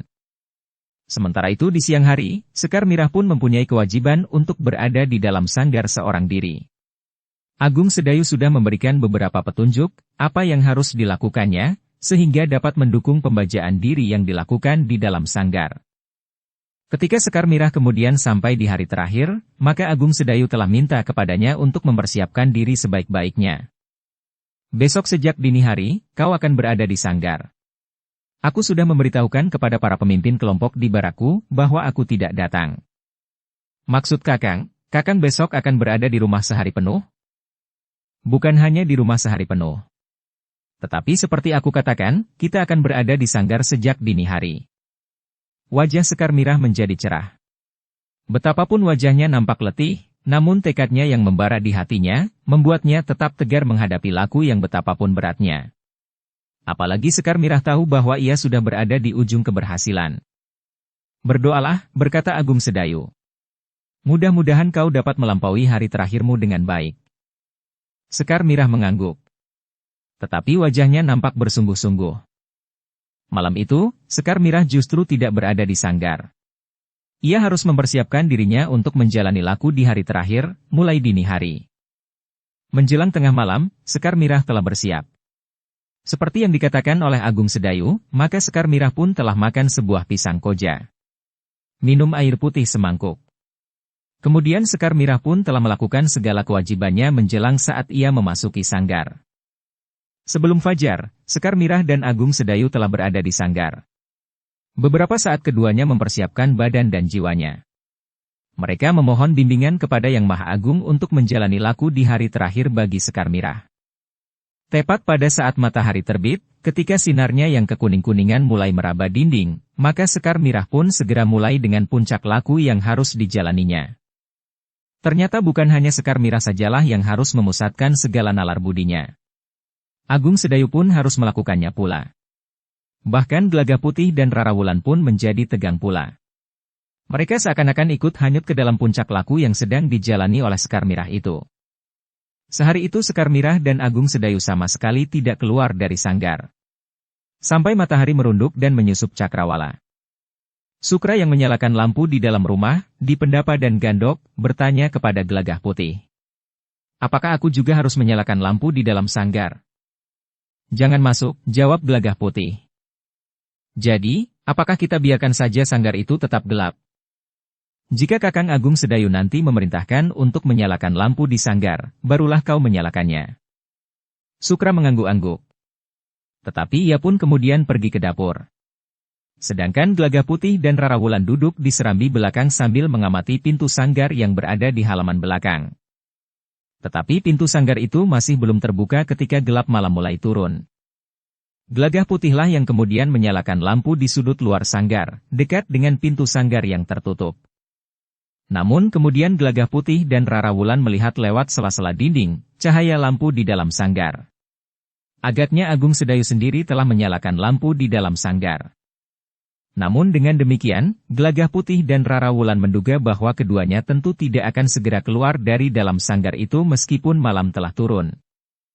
Dalam pada itu, saat terakhir yang menegangkan itu berjalan maju setapak demi setapak. Gelagah Putih yang juga pernah menjalani laku, dapat membayangkan betapa letihnya Sekar Mirah. Meskipun Sekar Mirah tidak memilih laku yang harus dijalani langsung 3 hari 3 malam, namun yang sehari penuh itu pun tentu sangat melelahkan. Sementara itu, Rara Wulan telah menyediakan air abu merang untuk mandi keramas, jika Sekar Mirah itu keluar dari dalam sanggarnya. Dalam ketegangan itu, Gelagah Putih dan Rara Wulan tersentak ketika mereka mendengar suara Sekar Mirah yang menghentak. Kemudian di dalam sanggar itu bagaikan telah memancar kilat yang sangat terang. Kilat yang pecah dan menghambur bertaburan memancar menerpa dinding sanggar. Gelagah Putih dan Rara Wulan menjadi semakin berdebar-debar. Tetapi suasana pun kemudian menjadi hening. Tidak terdengar desir yang lembut sekalipun. Gelagah Putih yang sudah pernah menjalani laku pun dapat membayangkan apa yang sudah terjadi. Nampaknya Sekar Mirah benar-benar telah mengakhiri laku yang dijalaninya. Selanjutnya Sekar Mirah dan Agung Sedayu tentu sedang mengendurkan tatanan urat dan syaraf mereka, serta kemudian mengatur pernafasan sebelum segala-galanya benar-benar selesai. Beberapa saat Gelagah Putih dan Rara Wulan menunggu. Sementara itu, malam pun menjadi semakin malam. Angin yang sejuk berhembus menggamit dedaunan yang bergayut di tangkainya. Selembar daun kuning melayang dan jatuh di tanah. Bintang-bintang menebar memenuhi langit yang biru. Sehelai mega putih mengalir lewat, dihanyutkan angin ke utara. Beberapa saat kemudian Gelagah Putih dan Rara Wulan tiba-tiba telah bangkit, ketika mereka melihat pintu sanggar itu terbuka. Ketika Gelagah Putih dan Rara Wulan berlari ke pintu sanggar, mereka melihat Agung Sedayu dan Sekar Mirah berdiri di pintu sanggar itu. Sekar Mirah menjinjing tongkat baja putihnya, sementara Agung Sedayu berdiri di sisinya. "Bokayu," desis Rara Wulan. Sekar Mirah tersenyum. Di bawah cahaya lampu di sudut luar sanggar itu, wajah Sekar Mirah nampak pucat. Pakaiannya basah oleh keringat yang bagaikan diperas dari tubuhnya. "Apakah kau sudah menyediakan air abu merang?" bertanya Agung Sedayu. "Sudah, Kakang," jawab Rara Wulan. "Aku akan mandi keramas lebih dahulu, Wulan," desis Sekar Mirah. "Marilah Bokayu," sahut Rara Wulan. Tetapi ketika ia akan membimbing, Sekar Mirah itu pun berkata sambil tersenyum. "Aku akan berjalan sendiri, Wulan." Rara Wulan termangu-mangu sejenak. Namun kemudian Sekar Mirah itu melangkah ke pakiwan. Langkahnya masih tetap tegak, meskipun Agung Sedayu mengikutinya di belakang. Berlari-lari Rara Wulan mengambil air abu merang yang sudah disiapkannya dan dibawanya ke pakiwan, sementara Gelagah Putih telah menyiapkan lampu di muka pintu pakiwan. Sejenak kemudian, Sekar Mirah pun telah mandi keramas. Rara Wulan menungguinya di depan pintu, sementara Gelagah Putih dan Agung Sedayu telah pergi ke serambi belakang. Sukra pun kemudian ikut menjadi sibuk pula. Ia pun telah menyiapkan minuman hangat serta beberapa potong makanan lunak. Beberapa saat kemudian, seisi rumah itu pun telah duduk di ruang dalam, sementara Sukra berada di dapur memanasi makan yang disediakan bagi Agung Sedayu dan Sekar Mirah. Tetapi dalam ketegangan, Gelagah Putih dan Rara Wulan pun masih juga belum makan, sehingga mereka akan makan bersama-sama. Sekar Mirah yang telah mandi keramas serta meneguk minuman hangat, nampak mulai menjadi segar kembali, meskipun tubuhnya masih lemah. Meskipun wajah Sekar Mirah masih nampak pucat, tetapi di bibirnya nampak senyumnya yang cerah. Laku yang berat telah dijalaninya hingga sampai ke puncaknya. Sambil mengucap syukur, Sekar Mirah itu pun kemudian berkata, "Segala sesuatunya telah lampau. Dengan bimbingannya, aku telah berhasil memanjat sampai ke puncak kemampuan menurut tatanan ilmu perguruanku, Rara. Pada suatu saat kau pun akan mampu melakukannya." Rara Wulan mengangguk sambil berkata, "Mudah-mudahan aku mempunyai kesempatan sebagaimana Mbokayu Sekar Mirah." "Kau akan mendapat kesempatan Wulan," jawab Sekar Mirah. Rara Wulan menarik nafas panjang sambil berpaling kepada Gelagah Putih. Namun hanya sekilas. Malam itu, Sekar Mirah masih belum banyak bercerita. Tubuhnya masih terlalu lemah. Setelah makan makanan yang lunak serta menghirup minuman hangat, maka Agung Sedayu pun minta Sekar Mirah untuk beristirahat. "Kau dapat tidur nyenyak di sisa malam ini, Mirah," berkata Agung Sedayu. "Ya, Kakang. Aku memang merasa sangat letih." "Apakah Kakang tidak merasa letih?" bertanya Gelagah Putih kepada Agung Sedayu. "Tentu. Tetapi aku tidak mengerahkan tenaga lahir batin sebagaimana Sekar Mirah." Demikianlah, Sekar Mirah pun telah pergi ke biliknya, sementara Agung Sedayu dan Gelagah Putih masih duduk di ruang dalam. Rara Wulan yang juga merasa lelah setelah menunggu dengan tegang Sekar Mirah hingga selesai menjalani laku, juga telah berada di dalam biliknya. Mbokayu Sekar Mirah akan menghadapi orang-orang yang mencarinya kemari itu dengan lebih tenang. Setelah ia mencapai tataran puncak ilmunya, berkata Gelagah Putih. "Ya. Bahkan Sekar Mirah memiliki unsur-unsur yang lebih kaya, justru karena Sekar Mirah dengan terbuka menerima pengaruh dari luar perguruannya. Sudah tentu yang memberikan dukungan dan manfaat bagi ilmu Sekar Mirah sendiri. Itu akan mengejutkan saudara-saudara seperguruannya yang berpegangan teguh pada dasar ilmunya, yang menganggap kesediaan menerima pengaruh itu adalah ketidaksetiaan pada sumbernya." Agung Sedayu mengangguk-angguk. Namun kemudian katanya, "Aku, kau, dan bahkan Ki Jayaraga, juga tidak berpegangan teguh pada satu jalur perguruan." Gelagah Putih sempat merenungi ilmunya sendiri. Sebagaimana dikatakan Agung Sedayu, ilmunya justru menjadi semakin mapan dengan menyerap pengaruh ilmu dari jalur perguruan yang lain. Jika pada dasarnya ia mempelajari landasan ilmu kanuragan dari jalur ilmu Kisah Dewa, namun kemudian ia adalah juga murid Ki Jayaraga. Bahkan ia adalah salah satu murid utama dari perguruan orang bercambuk. Namun dengan demikian, ia telah menguasai unsur-unsur dari ketiga jalur ilmu itu. Sementara itu pengaruh Raden Rangga pun nampak kuat pula di dalam dirinya. Justru karena itu, maka ilmu yang dikuasainya justru nampak menjadi kaya. Sementara itu pengalamannya pun telah ikut membentuk wujud dari ilmunya itu. Meskipun demikian, ilmunya bukanlah gumpalan-gumpalan ilmu yang sekedar saling menopang. Tetapi telah menjadi luluh di dalam dirinya, sehingga menjadi kesatuan ilmu yang utuh dengan kelebihan-kelebihannya. Dalam pada itu, Agung Sedayu itu pun kemudian berkata, "Gelagah Putih, meskipun Mbokayumu sudah berhasil menggapai puncak ilmunya, namun kau harus mengamatinya. Meskipun kita tidak boleh berprasangka buruk kepada seseorang sebelum kita melihat tanda-tandanya, namun kita dapat saja berhati-hati menghadapi persoalan-persoalan yang samar-samar." "Ya Kakang. Tetapi kedatangan mereka yang sudah 2 kali itu, justru pada saat kita tidak ada di rumah. Bahkan terakhir Mbokayu hanya sendiri di rumah, sehingga Sukra sempat menjadi cemas dan berdiri saja di pintu Seketheng." Agung Sedayu tersenyum. Katanya, "Mbokayumu juga bercerita tentang Sukra. Ia sudah siap memukul kentongan jika perlu. Tetapi ia mempunyai sifat yang baik. Jika Kakang tidak berkeberatan, biarlah aku serta sedikit memberikan latihan kepadanya. Mungkin ia akan dapat menjadi seorang pengawal yang baik. Atau bahkan lebih dari itu. Ia dapat menjadi seorang prajurit. Aku tidak berkeberatan. Tetapi jaga agar ia tetap dalam keseimbangan nalar dan perasaannya, sehingga ia tidak menjadi terlalu yakin akan dirinya, sehingga karena itu menjadi sombong. Gelagah Putih mengangguk. Katanya, "Aku akan berusaha, Kakang." "Nah, malam telah larut, beristirahatlah." Gelagah Putih mengangguk kecil sambil menjawab, "Aku juga sudah mengantuk, Kakang." Gelagah Putih pun kemudian telah pergi ke biliknya pula. Dibaringkannya tubuhnya di pembaringan. Beberapa saat ia sempat berangan-angan. Namun kemudian Gelagah Putih itu pun telah tertidur nyenyak pula. Meskipun ia tidak lebih dari menunggu di luar sanggar selama Sekar Mirah menjalani laku, namun rasa-rasanya ia menjadi letih juga. Di hari berikutnya, seperti biasa Gelagah Putih telah bangun di dini hari.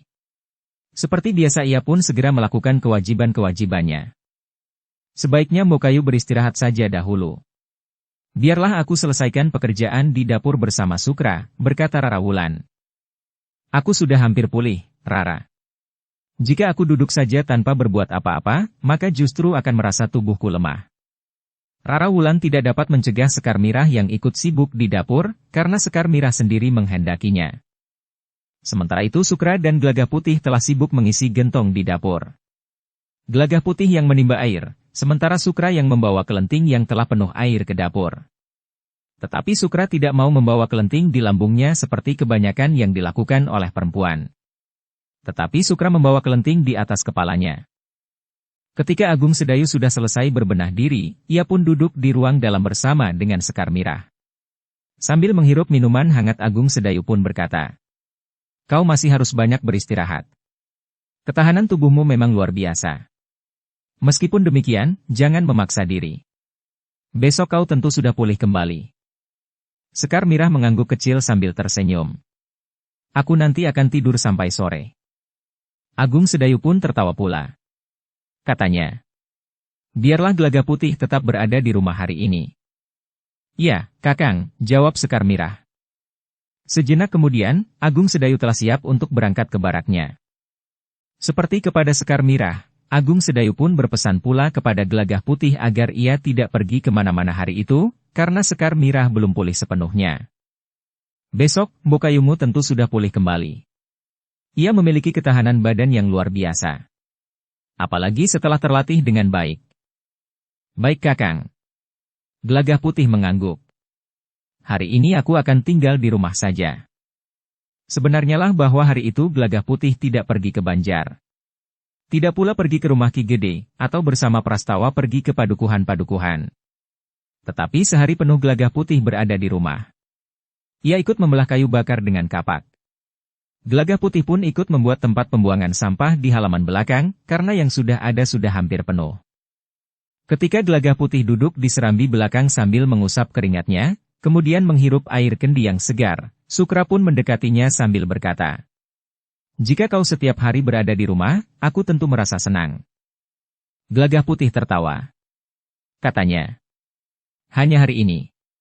Meskipun besok aku berada di rumah, tetapi besok aku tidak akan melakukan apa-apa." Sukra pun tertawa pula. Katanya, "Besok aku yang akan membelah kayu bakar, memotong dahan yang merunduk ke atas jalan di sebelah, kemudian memotong-motong dan membelahnya. Kau besok harus memetik kangkung, mengupas bawang merah dan bawang putih, memotong buncis, dan kerja lain di dapur membantu Rara Wulan." Gelagah Putih mendorong dahi Sukra sambil berdesis. "Sudah sana. Bukankah kau belum membersihkan pakiwan? Kuras airnya. Nanti aku yang mengisinya." Sukra pun kemudian melangkah ke pakiwan. Hari itu Sekar Mirah masih banyak beristirahat. Ia tidak terlalu lama berada di dapur. Sebelum tengah hari, Sekar Mirah telah berada di ruang dalam. Namun Sekar Mirah tidak telaten duduk sendiri. Ia pun kemudian telah pergi ke serambi belakang, duduk di lincak panjang melihat Sukra yang telah sibuk kembali dengan kerjanya. Ia sudah selesai membersihkan pakiwan. Sementara Gelagah Putih menimba air mengisi jambangan, Sukra telah sibuk menjemur kayu bakar yang telah dibelah-belah. Namun beberapa saat kemudian, Sekar Mirah telah berada di pembaringannya. Tubuhnya memang masih terasa lemah. Tetapi seperti yang dikatakan oleh Agung Sedayu, maka setelah hari itu Sekar Mirah banyak beristirahat, di keesokan harinya ia telah menjadi pulih kembali. Bahkan wajahnya seakan-akan menjadi semakin cerah sejalan dengan peningkatan ilmunya. Meskipun Sekar Mirah telah pulih kembali, tetapi hari itu Gelagah Putih masih tetap berada di rumahnya. Ia hanya pergi sebentar menemui Prastawa, untuk mengatakan bahwa hari itu ia tidak pergi ke Banjar. Bukankah kau tidak sakit? Bertanya Prastawa. Tidak. Aku hanya ingin beristirahat. Ada sesuatu yang dilakukan di rumah. Apa? Bertanya Prastawa. Gelagah Putih menjadi bingung. Karena itu, ia hanya tertawa saja tanpa menjawab pertanyaan Prastawa. Dalam pada itu, Gelagah Putih yang mempunyai lebih banyak waktu luang di saat-saat tanah perdikan tenang, telah memanggil Sukra di serambi belakang. Sukra yang kemudian duduk bersama Gelagah Putih di serambi itu pun berkata, "Aku sedang memberikan makanan buat kuda-kuda di kandang. Kudamu makannya banyak sekali. Hampir 2 kali lipat kuda yang lain." "Ah, kau ini mengada-ada saja," sahut Gelagah Putih. "Kudamu lebih besar dan lebih tegar dari kuda-kuda yang lain." "Seberapa jauh selisihnya?" Sukra termangu-mangu baru kemudian ia menjawab. "Seperti aku dan kau. Kalau makan, kau pun jauh lebih banyak dari aku." Gelagah Putih tertawa. Katanya, "Pantas kau tidak seperti aku. Kau akan tetap kerdil, dan bahkan kau akan dapat menjadi sakit-sakitan kelak." "Mulai besok, aku akan makan sebanyak kau makan," berkata Sukra sambil tertawa pula.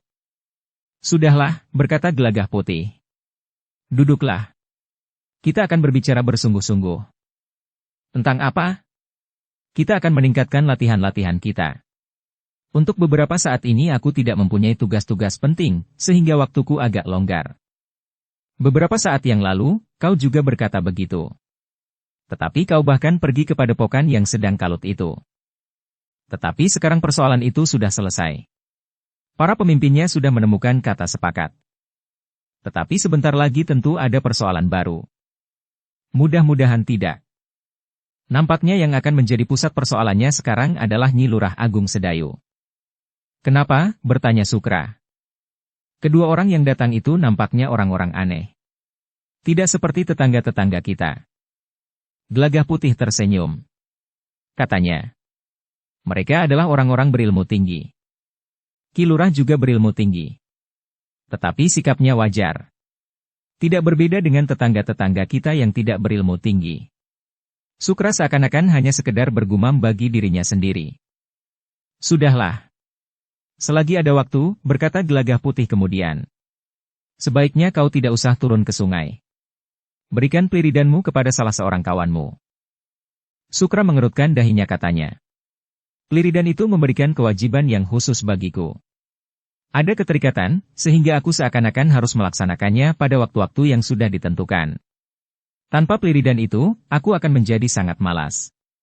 Aku akan segera tidur begitu gelap turun, dan baru bangun setelah fajar. Tetapi justru karena ada pliridan itu, aku tidur agak lebih malam dan bangun di dini hari." Gelagah Putih menarik nafas dalam-dalam. Ternyata anak itu mampu memaksa dirinya sendiri untuk mematuhi ketentuan-ketentuan yang dibuatnya. Justru karena itu, maka Gelagah Putih pun menganggap bahwa Sukra akan mampu menempa dirinya sendiri, dengan sedikit dorongan serta petunjuk-petunjuk yang mendasar. Dengan wajah yang bersungguh-sungguh Gelagah Putih pun berkata, "Kau dapat mengalihkan kegiatanmu dengan pliridanmu itu. Kau dapat berada di sanggar pada saat-saat tertentu. Jika sanggar tertutup itu dipergunakan, kau dapat mempergunakan sanggar terbuka untuk berlatih." "Sanggar terbuka yang mana?" bertanya Sukra. "Besok kita akan membuatnya. Kakang Agung Sedayu tidak akan berkeberatan.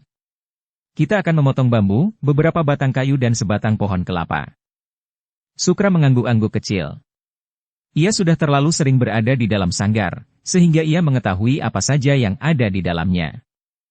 "Nah, latihanmu besok akan sampai pada tataran memotong bambu dan kayu.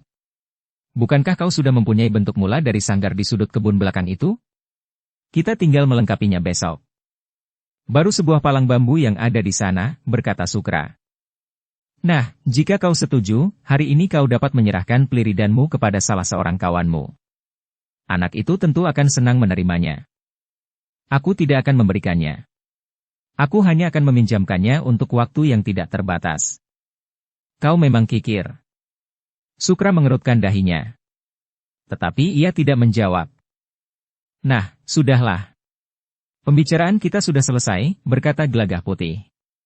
Namun kemudian katanya, Aku akan memberikan beberapa petunjuk awal agar kau tidak terlalu tergantung kepada keberadaanku. Tanpa aku, kau akan dapat berlatih sendiri dengan baik. Sukra mengangguk-angguk. Ia menyadari bahwa agaknya Gagah Putih bersungguh-sungguh ingin menuntunnya, meskipun Sukra juga menyadari bahwa setiap saat Gagah Putih itu akan terlibat ke dalam satu persoalan yang akan menghisap seluruh tenaga dan waktunya.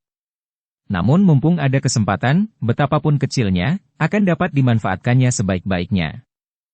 Hari itu Sukra menemui seorang kawannya yang masih agak lebih kecil dari dirinya. Anak itu menjadi heran mendengar Sukra akan meminjamkan peliridannya kepadanya. Justru karena itu, maka untuk beberapa saat kawannya itu berdiri saja termangu-mangu. "Kau kenapa?" bertanya Sukra. "Maksudmu, aku boleh membuka dan menutup peliridanmu setiap malam?" "Ya. Sampai kelak jika aku minta kembali." "Kenapa kau tidak menutup dan membuka sendiri?" "Peliridanmu termasuk peliridan yang baik, Sukra. Beberapa kali sungai itu banjir, peliridanmu tidak hanyut. Hanya rusak sedikit, yang dengan mudah dapat kau perbaiki. Sudahlah, pakailah. Mungkin 2-3 bulan. Mungkin lebih. Tetapi mungkin juga sebelumnya." "Baik. Terima kasih. Tetapi kau juga harus mengatakannya kepada 1-2 orang kawan yang lain, agar tidak terjadi salah paham. Mungkin saja mereka menganggap bahwa kau terlantarkan peliridan itu, sehingga siapapun berhak menutup dan membukanya." "Baik. Aku akan mengatakan kepada kawan-kawan bahwa aku serahkan untuk sementara peliridan itu kepadamu." Terima kasih, terima kasih." Dengan demikian, sejak hari itu Sukra sudah tidak turun lagi ke sungai di malam dan di dini hari. Tetapi bersama Gagah Putih, Sukra meningkatkan latihan-latihan kanuragan. Setiap malam Sukra harus melakukan latihan. Bahkan kadang-kadang di siang hari, dan kapan saja ada waktu luang. Nampaknya Gagah Putih juga mulai bersungguh-sungguh. Bersama Sukra, Gagah Putih telah membuat tempat latihan terbuka, yang meskipun sederhana tetapi memenuhi kebutuhan. Apalagi setelah Rara Wulan kembali melakukan latihan-latihan bersama Sekar Mirah. Maka waktu Gagah Putih menjadi semakin luas. Seperti yang dikatakan, Gagah Putih tidak saja melakukan latihan bersama. Tetapi Gagah Putih juga memberikan beberapa petunjuk, sehingga setiap saat Sukra dapat berlatih sendiri jika ia mempunyai waktu. Sementara itu, ketika Sekar Mirah sudah menjadi benar-benar pulih kembali, maka Gagah Putih pun telah sering berada di Banjar lagi. Bersama Prastawa, Gagah Putih masih tetap meningkatkan kesiagaan dan kemampuan para pengawal. Meskipun di saat itu keadaan Tanah Perdikan terasa tenang, namun para pengawal Tanah Perdikan tidak boleh menjadi lengah. Dalam pada itu, ketika Rumah Agung Sedayu nampak sepi karena Gagah Putih sedang pergi ke Banjar, sementara Rara Wulan pergi berbelanja, 2 orang yang pernah datang ke Rumah Agung Sedayu itu pun telah datang lagi. Ketika keduanya sudah duduk di peringgitan, maka Sekar Mirah yang menemui mereka pun langsung berkata, "Bukankah aku mohon kalian datang di saat-saat Kakang Agung Sedayu ada di rumah?" Ki Sabalintanglah yang menjawab, "Maaf, Nyi Lurah. Sebenarnya kami juga ingin dapat bertemu langsung dengan Ki Lurah Agung Sedayu, tetapi ternyata waktu kami sangat sempit, sehingga kami harus mempergunakannya sebaik-baiknya." Sekar Mirah menarik nafas dalam-dalam. Dengan nada datar ia pun kemudian bertanya, "Jadi, apalagi yang harus kita bicarakan?" "Nyi Lurah," berkata Ki Sabalintang, "kami masih ingin berbicara tentang pertemuan yang kami anggap sangat penting itu. Pertemuan itu akan sangat berarti bagi satu kebangkitan.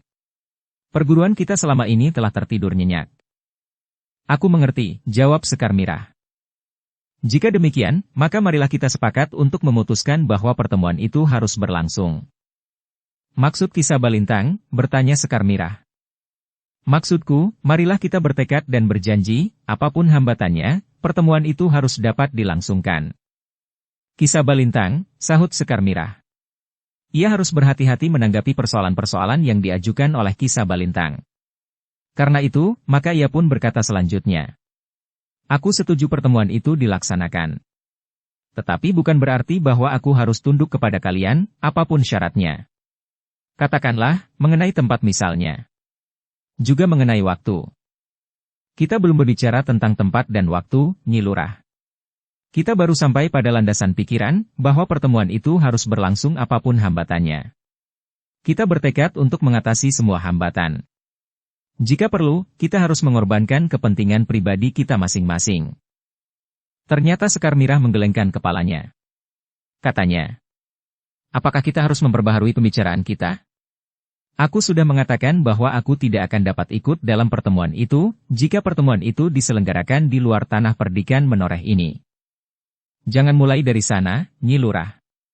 Seperti aku katakan, kita mulai dari pembicaraan yang paling mendasar, pertemuan itu harus diselenggarakan. Aku yang mau kita mulai dari sana. Menurut pendapatku, kita harus mulai dari pengertian bahwa pertemuan itu harus diselenggarakan. Pertemuan yang pertama akan diselenggarakan di tanah perdikan menoreh. Nyi Lurah. Jika demikian, Nyi Lurah akan dapat dikira mementingkan diri sendiri. Sekar Mirah mengerutkan dahinya. Namun tiba-tiba dengan nada rendah ia berkata, baiklah. Daripada aku menjadi penghambat dari pertemuan itu, maka lupakan saja aku. Kedua orang tamu Sekar Mirah itu saling berpandangan. Namun kemudian Ki Sabalintang itu tersenyum sambil berkata, maksud kami bukan demikian, Nyi Lurah. Apalagi Nyi Lurah adalah salah seorang dari pemilik ciri khusus perguruan kita. Karena itu, Nyi Lurah harus terlibat di dalamnya. Bahkan seharusnya Nyi Lurah memegang peranan dalam usaha membangkitkan kembali perguruan kita ini. Aku memang harus mengakui bahwa aku terlalu mementingkan diriku sendiri. Tetapi aku tidak dapat berbuat lain. Karena itu, kalian tidak perlu menghiraukan orang yang mementingkan diri sendiri. Sama sekali tidak ada niat kami untuk meninggalkan Nyi Lurah, justru karena Nyi Lurah merupakan salah satu pilar dari perguruan kami. Jika demikian, segala sesuatunya terserah kepada kalian. Aku sudah menyatakan sikapku. Apakah sikap itu dapat diterima, atau tidak? Nyi Lurah, berkata Ki Sabalintang. Baiklah aku memberikan sedikit keterangan untuk membuka jalan pembicaraan kita lebih lanjut. Ternyata sebagian besar dari orang-orang terpenting yang sempat aku temui, memilih ujung Kali Geduang sebagai tempat pertemuan yang pertama. Mungkin pertemuan berikutnya akan dapat diselenggarakan di tanah perdikan ini. Sekar Mirah menggeleng. Katanya, tidak Ki Sabalintang. Aku tetap pada sikapku. Pertemuan itu harus diselenggarakan di tanah perdikan ini. Atau, jika semuanya berkeberatan, lupakan saja aku. Kalian dapat menyelenggarakan pertemuan di mana saja kalian kehendaki, tanpa aku. Nyi Lurah, berkata Ki Sabalintang dengan nada rendah. Kami mohon dengan sungguh-sungguh Nyi Lurah berkenan datang ke ujung Kali Geduang itu. Sudah aku katakan, aku tidak bersedia. Nyi Lurah, berkata Ki Sabalintang selanjutnya. Yang tinggal di ujung Kali Geduang adalah salah seorang terpenting di lingkungan kita. Ia juga seorang perempuan sebagaimana Nyi Lurah. Ia juga mengalami kesulitan untuk meninggalkan rumahnya. Nah, bukankah tidak hanya aku saja yang tidak terlalu mudah untuk meninggalkan keluarga? Ternyata perempuan itu juga tidak mau pergi dari rumahnya. Nah, kenapa kalian tidak memilih aku? Aku adalah salah seorang pemilik ciri dari pertanda kebesaran perguruan kita. Orang itu sangat kami hormati. Siapakah perempuan itu? Perempuan itu adalah anak Empu Wisanata. Namanya Nyi Duani. Umurnya kira-kira sedikit lebih tua dari Nyi Lurah. Wajah Sekar Mirah nampak berkerut. Dipandanginya kedua orang itu dengan tajamnya. Dengan nada tinggi Sekar Mirah itu pun berkata, jika kau hormati orang itu lebih dari aku, pergilah kepadanya. Mintalah orang yang kau sebut Nyi Duani itu untuk bersamamu memimpin perguruan kita. Tetapi Nyi Duani tidak memiliki pertanda apapun sebagaimana yang Nyi Lurah miliki. Kenapa orang itu tidak memilikinya? Sebagaimana yang Nyi Lurah miliki. Tidak seorang pun di antara kita yang dapat menyebutnya.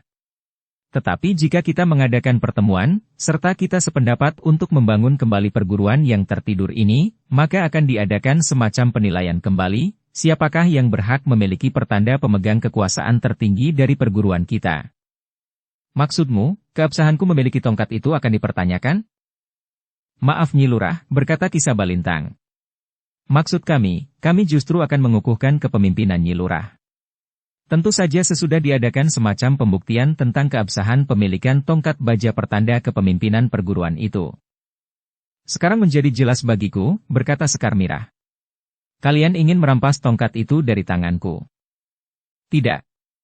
Jangan salah paham. Sudah aku katakan, kami justru ingin mengukuhkan kepemimpinan Nyi Lurah. Jika kelak diadakan semacam pendadaran, itu sekedar membuktikan bahwa Nyi Lurah memang berhak atas tongkat itu, sehingga kepemimpinan Nyi Lurah tidak akan diragukan lagi. Aku tidak akan datang. Terserah kepada kalian, apakah kalian akan meragukan pemilikanku atas tongkat itu atau tidak. Aku tidak peduli apakah kepemimpinanku diabsahkan atau tidak. Dikukuhkan atau bahkan diingkari. Jangan begitu, Nyi Lurah, berkata Ki Sabalintang. Bukankah kita satu keluarga besar yang saling menghormati? Kita harus terbuka yang satu dengan yang lain. Sekali lagi aku tegaskan, aku minta pertemuan itu dilangsungkan di sini. Nyi Lurah, berkata Ki Walatwulung yang nampaknya tidak telaten mendengar pembicaraan itu. Sebaiknya Nyi Lurah bersedia untuk melakukan pendadaran. Tongkat itu hanya pantas dimiliki oleh para murid pada tataran tertinggi. Wajah Sekar Mirah menjadi merah. Dengan lantang ia pun menjawab. Tidak seorang pun dapat menggelitik aku tentang pemilikanku atas tongkat itu. Ketika aku menerima tongkat itu, aku tidak berurusan dengan kalian. Karena itu, kalian tidak berhak berbicara tentang tongkat itu. Ternyata Ki Walatwulung tidak dapat menahan diri lagi. Dengan lantang ia pun berkata. Nyi Lurah. Jika Nyi Lurah tidak berani memasuki pendadaran untuk membuktikan bahwa Nyi Lurah memang pantas memiliki tongkat kepemimpinan itu, berarti bahwa Nyi Lurah bukan seorang yang bertanggung jawab. Ki Walatwulung. Ketika aku menerima tongkat itu, sama sekali tidak ada pernyataan dari guru bahwa seorang yang memilikinya harus mempunyai tataran tertentu. Guru tidak pula mengatakan bahwa aku akan menjadi salah seorang pemimpin dari perguruan ini. Karena itu, maka aku berhak melepaskan diri dari keterikatanku dengan kalian. Tidak, sahut Ki Walatwulung. Namun Ki Sabalintang pun segera menggamitnya. Yang kemudian berbicara adalah Ki Sabalintang. Sekali lagi aku mohon, Nyi Lurah jangan salah paham. Niat kami mula-mula adalah mengukuhkan kedudukan Nyi Lurah. Aku sudah tahu latar belakang dari niat kalian menyelenggarakan pertemuan itu. Karena itu, maka aku tidak akan mengulangi lagi pernyataanku. Jika kalian masih ingin menyertakan aku, pertemuan itu harus diadakan di sini. Dan tidak akan ada penilaian kembali terhadap pemilikan tongkat itu. Baiklah Nyi Lurah. Kami mohon diri. Tetapi kami mohon Nyi Lurah mempersiapkan diri untuk memasuki pendadaran, yang mau tidak mau harus Nyi Lurah lakukan. Tidak ada orang lain dari luar perguruan kita yang dapat ikut mencampuri persoalan yang akan kami selenggarakan. Dukung channel Novel Silat dengan subscribe, follow, like, komen dan share. Tidak ada orang yang dapat memaksa aku untuk melakukan apa yang tidak aku sukai, jawab Sekar Mirah. Wajah Ki Walatwulung menjadi tegang. Namun Ki Sabalintang masih dapat tersenyum sambil berkata. Nyi, kami mohon diri. Sekali lagi kami mohon, Nyi Lurah jangan salah mengerti. Kami bermaksud baik. Terutama bagi tegaknya kembali perguruan kita. Silakan, jawab Sekar Mirah. Kedua orang itu pun kemudian bangkit dan melangkah menuruni pendapa. Sekar Mirah tidak mengantar mereka sampai ke regol halaman. Tetapi ia terdiri saja di tangga. Demikian kedua orang itu keluar dari regol halaman, maka Sekar Mirah pun berpaling. Dilihatnya Sukra berdiri di pintu Seketheng. Seperti yang terdahulu, Sukra siap memukul kentongan jika diperlukan. Gelagah Putih mengenal betul suara kentongan di rumah itu, sehingga ia akan segera pulang jika ia mendengarnya. Seandainya Gelagah Putih pergi ke padukuhan lain, maka tentu ada orang lain yang mendengarnya dan berbuat sesuatu. Sekar Mirah yang berdiri di tangga pendapa itu memandanginya sambil tersenyum. Katanya, "Kau amati kedua orang tamu itu, Sukra?" "Ya, Nyi," jawab Sukra ragu. "Terima kasih," desis Sekar Mirah sambil melangkah naik ke pendapa. Lewat pintu peringgitan Sekar Mirah masuk ke ruang dalam. Wajahnya masih nampak buram. Hatinya merasa kesal. Sejenak Sekar Mirah duduk. Namun kemudian ia pun segera bangkit berdiri dan melangkah ke dapur. Dikerjakannya apa saja yang dapat dikerjakan, sambil menunggu Rara Wulan pulang. Ketika Rara Wulan pulang dan masuk ke dalam dapur, ia melihat kerut di dahi Sekar Mirah yang duduk di depan perapian menanak nasi. "Ada apa Mbokayu?" bertanya Rara Wulan. Sekar Mirah menarik nafas dalam-dalam. Dicobanya untuk mengendapkan perasaannya yang terguncang. "Duduklah." Sekar Mirah pun kemudian duduk di atas amben bambu. Rara Wulan pun kemudian duduk di amben itu pula.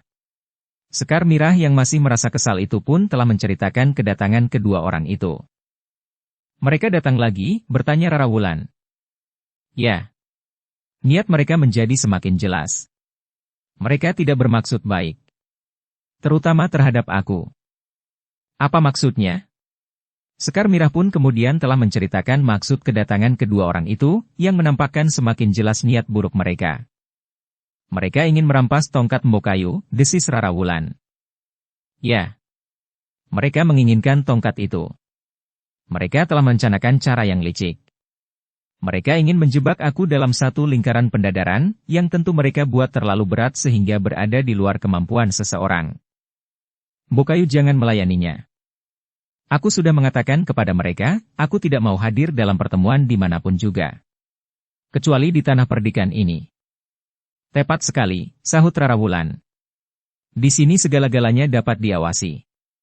Kita akan berbicara dengan kakangmu Agung Sedayu dan Gelagah Putih.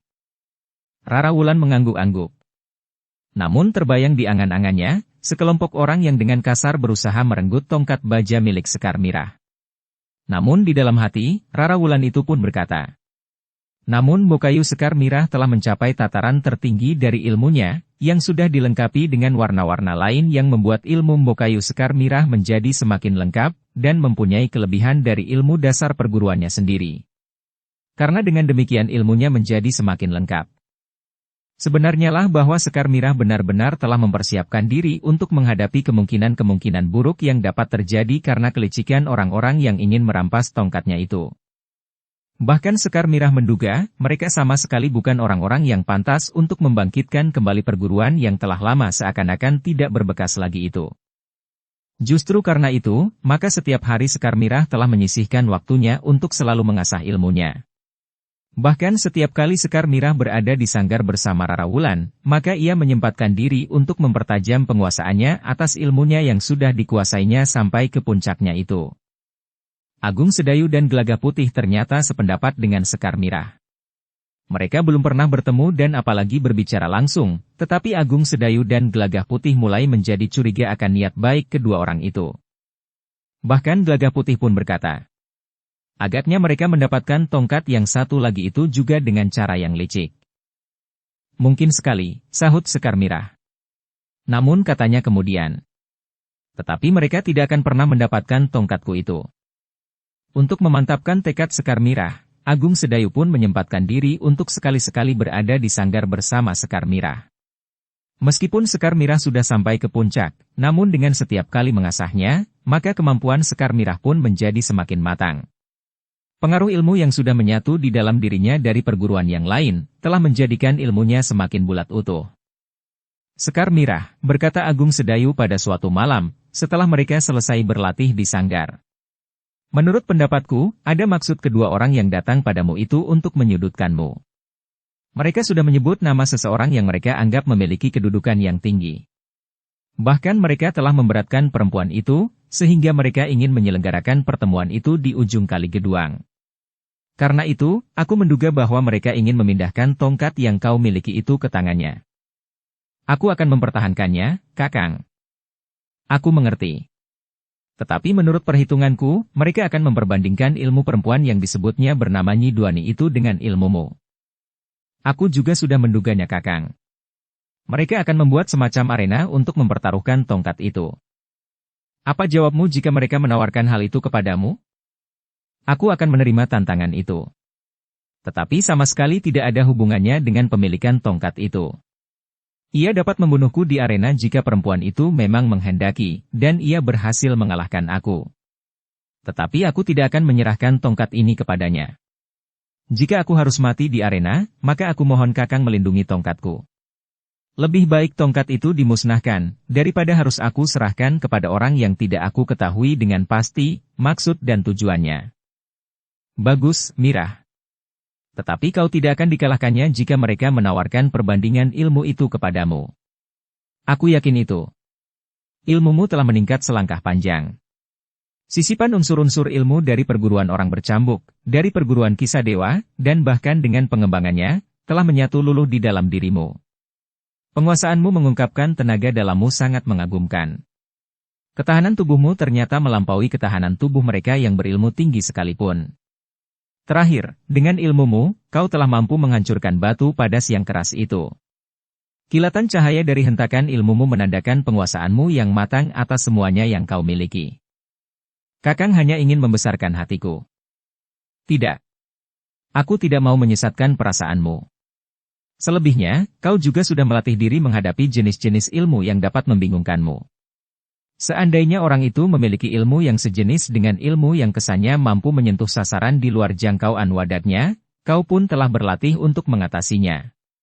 Bahkan jika orang itu memiliki kemampuan untuk menyerang dari jarak jauh pun, kau sudah menguasai cara terbaik untuk melawannya. Kau pun akan mampu mengatasinya jika lawanmu mempergunakan berjenis-jenis senjata rahasia yang paling kecil sekalipun. Kau juga sudah belajar melawan Aji Pacarwutah yang mengerikan itu. Sekar Mirah mengangguk kecil. Katanya, "Aku mengerti Kakang. Mudah-mudahan aku tidak mengecewakan Kakang, yang telah memberikan latihan-latihan dengan bersungguh-sungguh." "Aku tidak kecewa, Mirah. Kau pun harus meyakinkan dirimu sendiri. Meskipun demikian, kau harus tetap berserah diri kepada Yang Maha Agung." Sekar Mirah mengangguk-angguk. Katanya, "Baiklah Kakang. Seterusnya aku hanya tinggal menunggu, kapan tantangan itu bakal datang. Karena seperti Kakang, aku pun yakin bahwa hal itu akan terjadi. Kau tidak usah menunggu dengan tegang, Mirah. Bahkan lupakan saja persoalan yang menyangkut dengan tongkatmu itu. Jika hal itu benar-benar datang, barulah kita akan menanggapinya." Sekar Mirah mengerti maksud Agung Sedayu. Sambil menarik nafas dalam-dalam ia berkata, "Aku akan berusaha, Kakang.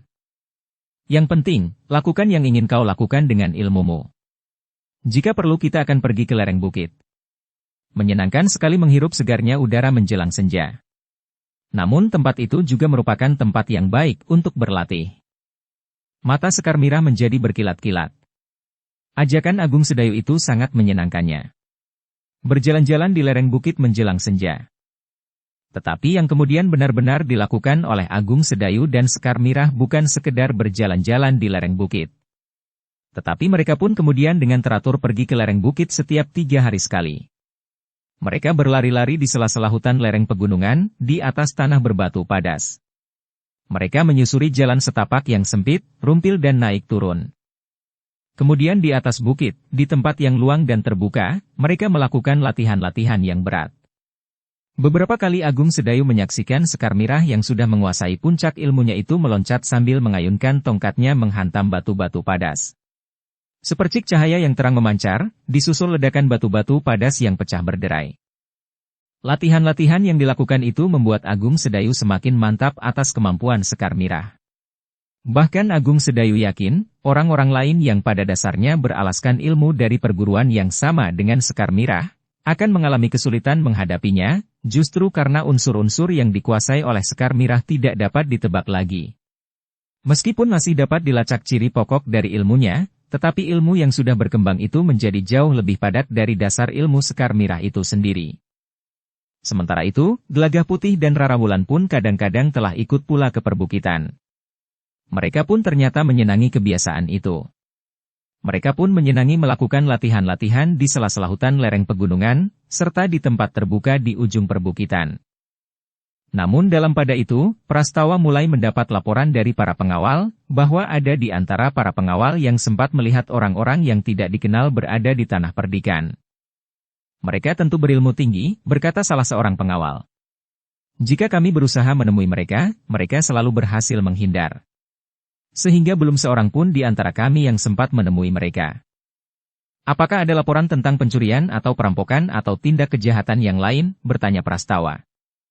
"Tidak," jawab pengawal itu. Ketika Gelagah Putih kemudian mendengar laporan itu pula, maka Gelagah Putih mencoba menghubungkannya dengan orang-orang yang pernah disebut oleh Sekar Mirah. Ternyata bahwa kedua orang yang pernah datang ke rumah Sekar Mirah itu dengan sengaja telah mengganggu ketenangan Sekar Mirah. Selagi Sekar Mirah sendiri di rumah, kedua orang itu telah datang lagi. Yang mereka katakan masih saja tidak berubah. Ki Sabalintang masih saja tersenyum-senyum. Namun Ki Walatwulung sekali-sekali kehilangan kendali dan bahkan mulai membentak. Tetapi Sekar Mirah justru menjadi semakin tenang menghadapi mereka.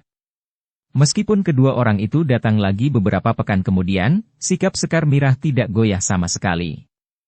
Meskipun Ki Sabalintang sambil tersenyum mencoba untuk memancing agar Sekar Mirah merasa tersinggung harga dirinya, namun Sekar Mirah tidak kehilangan penalarannya. Bahkan ketika Ki Walat Wulung membentaknya, Sekar Mirah tidak menjadi gugup dan marah. Namun Gelagah Putihlah yang kemudian berniat untuk sekali-sekali menemui kedua orang itu. Karena itu, kadang-kadang Gelagah Putih hanya pergi sebentar saja, dan ketika matahari sepenggalah, Gelagah Putih telah pulang kembali. Ternyata usaha Gelagah Putih itu berhasil.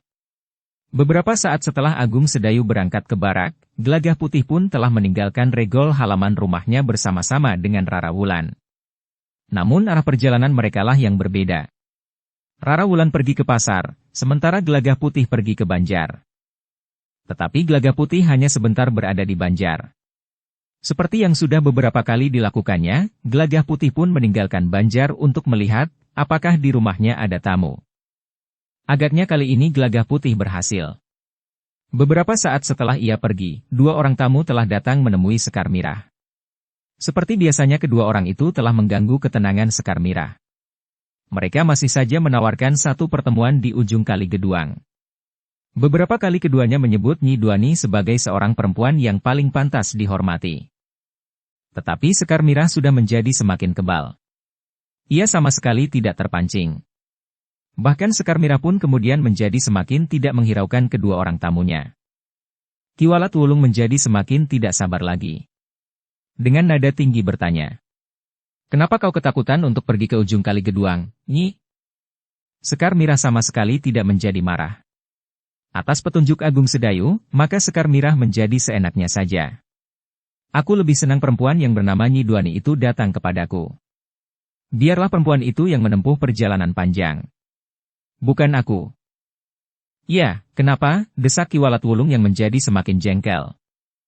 Sekar Mirah memandang orang itu dengan tajamnya.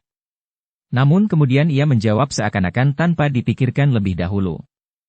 "Malas atau takut, atau katakan apa saja sekehendakmu. Atau barangkali ada istilah lain yang lebih baik." Darah Ki Walat Wulung bagaikan mendidih membakar ubun-ubunnya. Dengan wajah tegang ia membentak, "Nyi Lurah tidak dapat berbuat seenaknya." Nyi Lurah berhadapan dengan sebuah perguruan. Perguruan Nyi Lurah sendiri. Sebuah perguruan yang besar. Tetapi Sekar Mirah justru tertawa. Katanya, "Kau bermimpi. Perguruan besar yang mana yang kau maksud? Bukankah kita sedang memikirkan cara untuk membangkitkan kembali perguruan yang tertidur?" Nyi Lurah telah menghina perguruan Nyi Lurah sendiri. "Aku adalah seorang yang ingin berpijak pada kenyataan. Bukan mimpi-mimpi indah yang akan lenyap seperti asap jika kita terbangun." "Cukup!" Walat Wulung memotong dengan suara bergetar. Tetapi Sekar Mirah tetap saja pada sikapnya. Katanya, "Jangan marah. Ingat, kalian berada di rumahku." Ki Walat Wulung hampir saja kehilangan pengamatan diri. Bahkan Ki Sabalintang tidak lagi nampak tersenyum. Dahinya berkerut dan matanya mulai menjadi semburat merah. Pada saat keadaan menjadi semakin tegang itulah Gelagah Putih memasuki regol halaman. Ketika pintu berderit, maka orang-orang yang duduk di pendapa itu berpaling. Kedua orang itu tiba-tiba menjadi gelisah. Mereka tahu bahwa anak muda yang memasuki regol halaman rumah itu adalah Gelagah Putih, saudara sepupu Agung Sedayu. Mereka memperhitungkan bahwa Gelagah Putih itu baru akan kembali setelah tengah hari. Tetapi tiba-tiba saja Gelagah Putih itu sudah melangkah menyeberangi halaman. Gelagah Putih tersenyum ketika ia melihat Sukra berdiri di seket heng. Seperti biasanya setiap kali Sukra selalu mengawasi dua orang yang datang menemui Sekar Mirah. Jika terjadi sesuatu, Sukra sudah siap untuk memukul kentongan. Sejenak kemudian, Gelagah Putih pun telah duduk di pendapa. Sambil mengangguk hormat, Gelagah Putih pun berkata, "Aku kira Kisanak sudah mengenal siapa aku, sebagaimana Kisanak mengenal Mbokayu Sekar Mirah." Kedua orang itu termangu-mangu sejenak. Namun kemudian Ki Sabalintanglah yang menyahut, "Aku memang sudah mengenalmu, anak muda. Pengenalan kalian baik sekali. Kalian mengenal Mbokayu Sekar Mirah seakan-akan kalian telah menjadi akrab sejak lama. Kami saudara seperguruan Nyi Lurah." "Ya. Mbokayu pernah bercerita tentang kalian," jawab Gelagah Putih. Lalu katanya pula, Bokayu pun menceritakan bahwa kalian telah beberapa kali datang kemari. Tetapi aku dan Kakang Agung Sedayu belum pernah bertemu dengan kalian. Aku merasa beruntung sekali bahwa kali ini aku sempat ikut menemui kalian berdua. Kami pun merasa bergembira dapat bertemu dengan kau, anak muda. Aku ingin mempersilakan kalian datang di sore hari, di saat Kakang Agung Sedayu ada di rumah. Sebenarnya kami juga ingin datang di sore hari. Tetapi waktu yang dapat kami sediakan kebetulan adalah di pagi hari seperti ini. Jika kita membuat janji, maka Kakang Agung Sedayu tidak akan berkeberatan untuk menunggu kehadiran kalian. Terima kasih, anak muda. Kami tidak ingin mengganggu Ki Lurah Agung Sedayu, yang tentu terlalu sibuk dengan tugas-tugasnya yang berat itu. Tidak terlalu sibuk. Pada saat-saat tertentu, Kakang dapat saja meninggalkan baraknya barang 1-2 hari. Aku kira itu tidak perlu dilakukannya. Keperluan kami pun hanya untuk bertemu dan berbicara dengan Nyi Lurah. Tidak dengan yang lain. Karena itu agaknya kalian selalu datang pada saat Bokayu sendiri di rumah. Wajah Ki Sabalintang menegang sejenak. Namun ia pun berusaha untuk tersenyum sambil berkata, hanya kebetulan, anak muda. Gelagah Putih tertawa. Namun Ki Walat Wulung menyahut geram. Seperti sudah kami katakan, keperluan kami hanya dengan Nyi Lurah. Buat apa kami harus bertemu dengan yang lain? Gelagah Putih memandang Walat Wulung dengan tajamnya. Kemudian ia pun berkata, Kisanak, meskipun kau seperguruan dengan Bokayu, dengar. Adalah tidak sepantasnya jika kau datang dengan sengaja di saat-saat Bokayu sendiri di rumah. Bokayu adalah seorang perempuan yang sudah berkeluarga. Ia mempunyai kewajiban dan kesibukan di saat-saat seperti ini. Bokayu Sekar Mirah harus masuk di dapur. Harus mencuci pakaian. Harus membersihkan perabot rumah, dan kewajiban-kewajiban yang lain. Wajah kedua orang tamu Sekar Mirah itu menjadi merah. Ki Walat Wulung yang darahnya lebih cepat menjadi panas menyahut.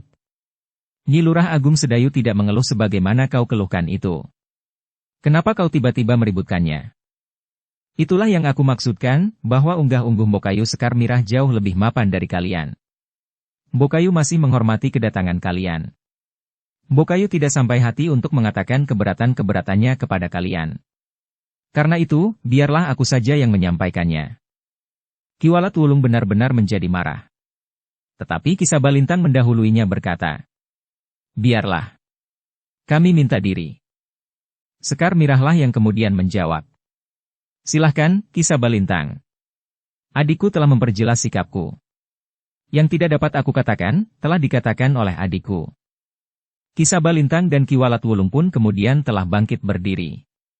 Demikian pula Sekar Mirah dan Gelagah Putih. Ketika Ki Sabalintang dan Ki Walat Wulung turun dari pendapa, Sekar Mirah dan Gelagah Putih berdiri saja di tangga pendapa, sambil memandangi kedua orang itu melangkah menyeberangi halaman. Namun sebelum keduanya keluar dari halaman, Ki Sabalintang sempat berkata dengan suara yang bergetar. Ini bukan yang terakhir aku datang kemari, Nyi Lurah. Pada saatnya aku akan datang lagi. Kita akan berbicara lebih mengarah lagi tentang tongkat yang kau simpan. Silahkan, Ki Sabalintang, jawab Sekar Mirah. Namun Gelagah Putih menyambung. Jika kalian memang datang dengan niat yang baik, datanglah di saat Kakang Agung Sedayu ada di rumah. Jangan menunggu rumah ini sepi. Ki Walat Wulung masih akan menjawab. Tetapi Ki Sabalintang menggamitnya. Sejenak kemudian, keduanya pun telah meninggalkan halaman rumah Agung Sedayu. Gelagah Putih dan Sekar Mirah masih berdiri di tangga pendapa ketika Sekar Mirah itu bertanya. Apakah kau mengetahui bahwa kedua orang itu datang kemari? Tidak Bokayu, jawab Gelagah Putih. Sesudah beberapa kali kau lakukan, kau berhasil menemui mereka. Bagaimana menurut kesanmu? Menurut pendapatku, mereka bukan orang-orang yang jujur. Aku setuju dengan sikap Bokayu. Jangan pergi kemana-mana. Biarlah mereka datang lagi. Biar saja apapun yang mereka katakan. Sekar Mirah mengangguk-angguk. Katanya, aku memang benar-benar harus mempersiapkan diri. Keduanya berpaling ketika Sukra pun melangkah mendekati mereka dengan dahi yang berkerut. Ia pun bertanya, kenapa keduanya tidak ditangkap saja? Kenapa ditangkap? Bertanya Gelagah Putih. Nampaknya keduanya berniat kurang baik. Jika aku mampu, aku akan menangkap mereka dan menyerahkannya kepada Ki Lurah Agung Sedayu. Bukankah pemimpin di rumah ini adalah Ki Lurah Agung Sedayu? Gelagah Putih dan Sekar Mirah tersenyum. Gelagah Putih yang kemudian turun ke halaman berkata, "Kita tidak dapat menangkap orang begitu saja tanpa alasan yang kuat." Tetapi keduanya sudah menunjukkan sikap yang kurang baik, sahut anak itu. Tetapi itu belum cukup, Sukra. Meskipun demikian, kita memang harus berhati-hati menghadapi mereka. Sukra mengangguk-angguk. Sementara itu, Rara Wulan pun telah datang pula dari pasar. Bajunya basah oleh keringat. "Kakang sudah pulang?" bertanya Rara Wulan kepada Gelagah Putih. "Aku ingin bertemu dengan tamu-tamu Mbokayu Sekar Mirah." "Dan kau dapat bertemu dengan mereka?" "Ya, aku bertemu dengan mereka. Baru saja keduanya keluar dari halaman rumah ini." "Apakah kau tidak bertemu dengan kedua orang itu? Bukankah kau pernah ikut menemui mereka?" "Aku dapat mengenali mereka jika aku bertemu. Tetapi nampaknya ia tidak mengambil jalan yang aku lewati dari pasar," jawab Rara Wulan. "Sudahlah. Marilah. Nampaknya kau letih. Kau agak lama berbelanja pagi ini," ajak Sekar Mirah. "Ada orang pingsan Mbokayu," jawab Rara Wulan. "Aku membantu menolongnya. Nampaknya ia memang sedang sakit. Tetapi ia memaksa diri pergi ke pasar untuk berbelanja, karena besok akan ada perhelatan di rumahnya." "Tetapi bukankah orang itu kemudian menjadi sadar dan tidak apa-apa?" bertanya Sekar Mirah. "Untunglah ada seorang tetangganya yang juga sedang berbelanja, sehingga tetangganya itu dapat mengantarnya pulang sekaligus menyerahkannya kepada keluarganya." "Apakah orang itu sudah selesai berbelanja?" "Nampaknya sebagian besar keperluannya sudah dibelinya." Sekar Mirah pun kemudian telah mengajak Rara Wulan untuk pergi ke dapur. Sementara Gelagah Putih duduk di tangga pendapa bersama Sukra. Sambil menepuk bahunya, Gelagah Putih pun berkata, "Sukra, kau harus lebih bersungguh-sungguh berlatih, agar kau dapat membantu jika terjadi sesuatu di rumah ini. Bukan sekedar memukul kentongan. Tetapi kau sendiri mengatakannya, bahwa kau memerlukan waktu bertahun-tahun?" "Ya. Aku memerlukan waktu bertahun-tahun untuk menjadi seorang yang berilmu tinggi. Seperti Nyi Lurah Sekar Mirah. Ia mulai berguru sejak ia masih remaja. Aku pun mulai dengan latihan-latihan olah kanuragan ketika aku meningkat remaja." "Bukankah aku juga?" bertanya Sukra. "Ya. Jika kau tekun, kau akan menjadi seorang yang setidak-tidaknya akan diperhitungkan di tanah perdikan ini." Sukra mengangguk. Katanya, "Aku akan berlatih dengan bersungguh-sungguh." Sebenarnya lah kehadiran dua orang yang mengaku seperguruan dengan Sekar Mirah itu telah mendorong seisi rumah Agung Sedayu itu untuk berlatih sebaik-baiknya. Seakan-akan mereka telah didesak oleh waktu untuk segera meningkatkan ilmu mereka. Namun dengan demikian, maka suasana di rumah Agung Sedayu itu menjadi lebih hidup. Bersambung ke bab 446. Dukung kami dengan subscribe, follow, like, komen dan share. Terima kasih.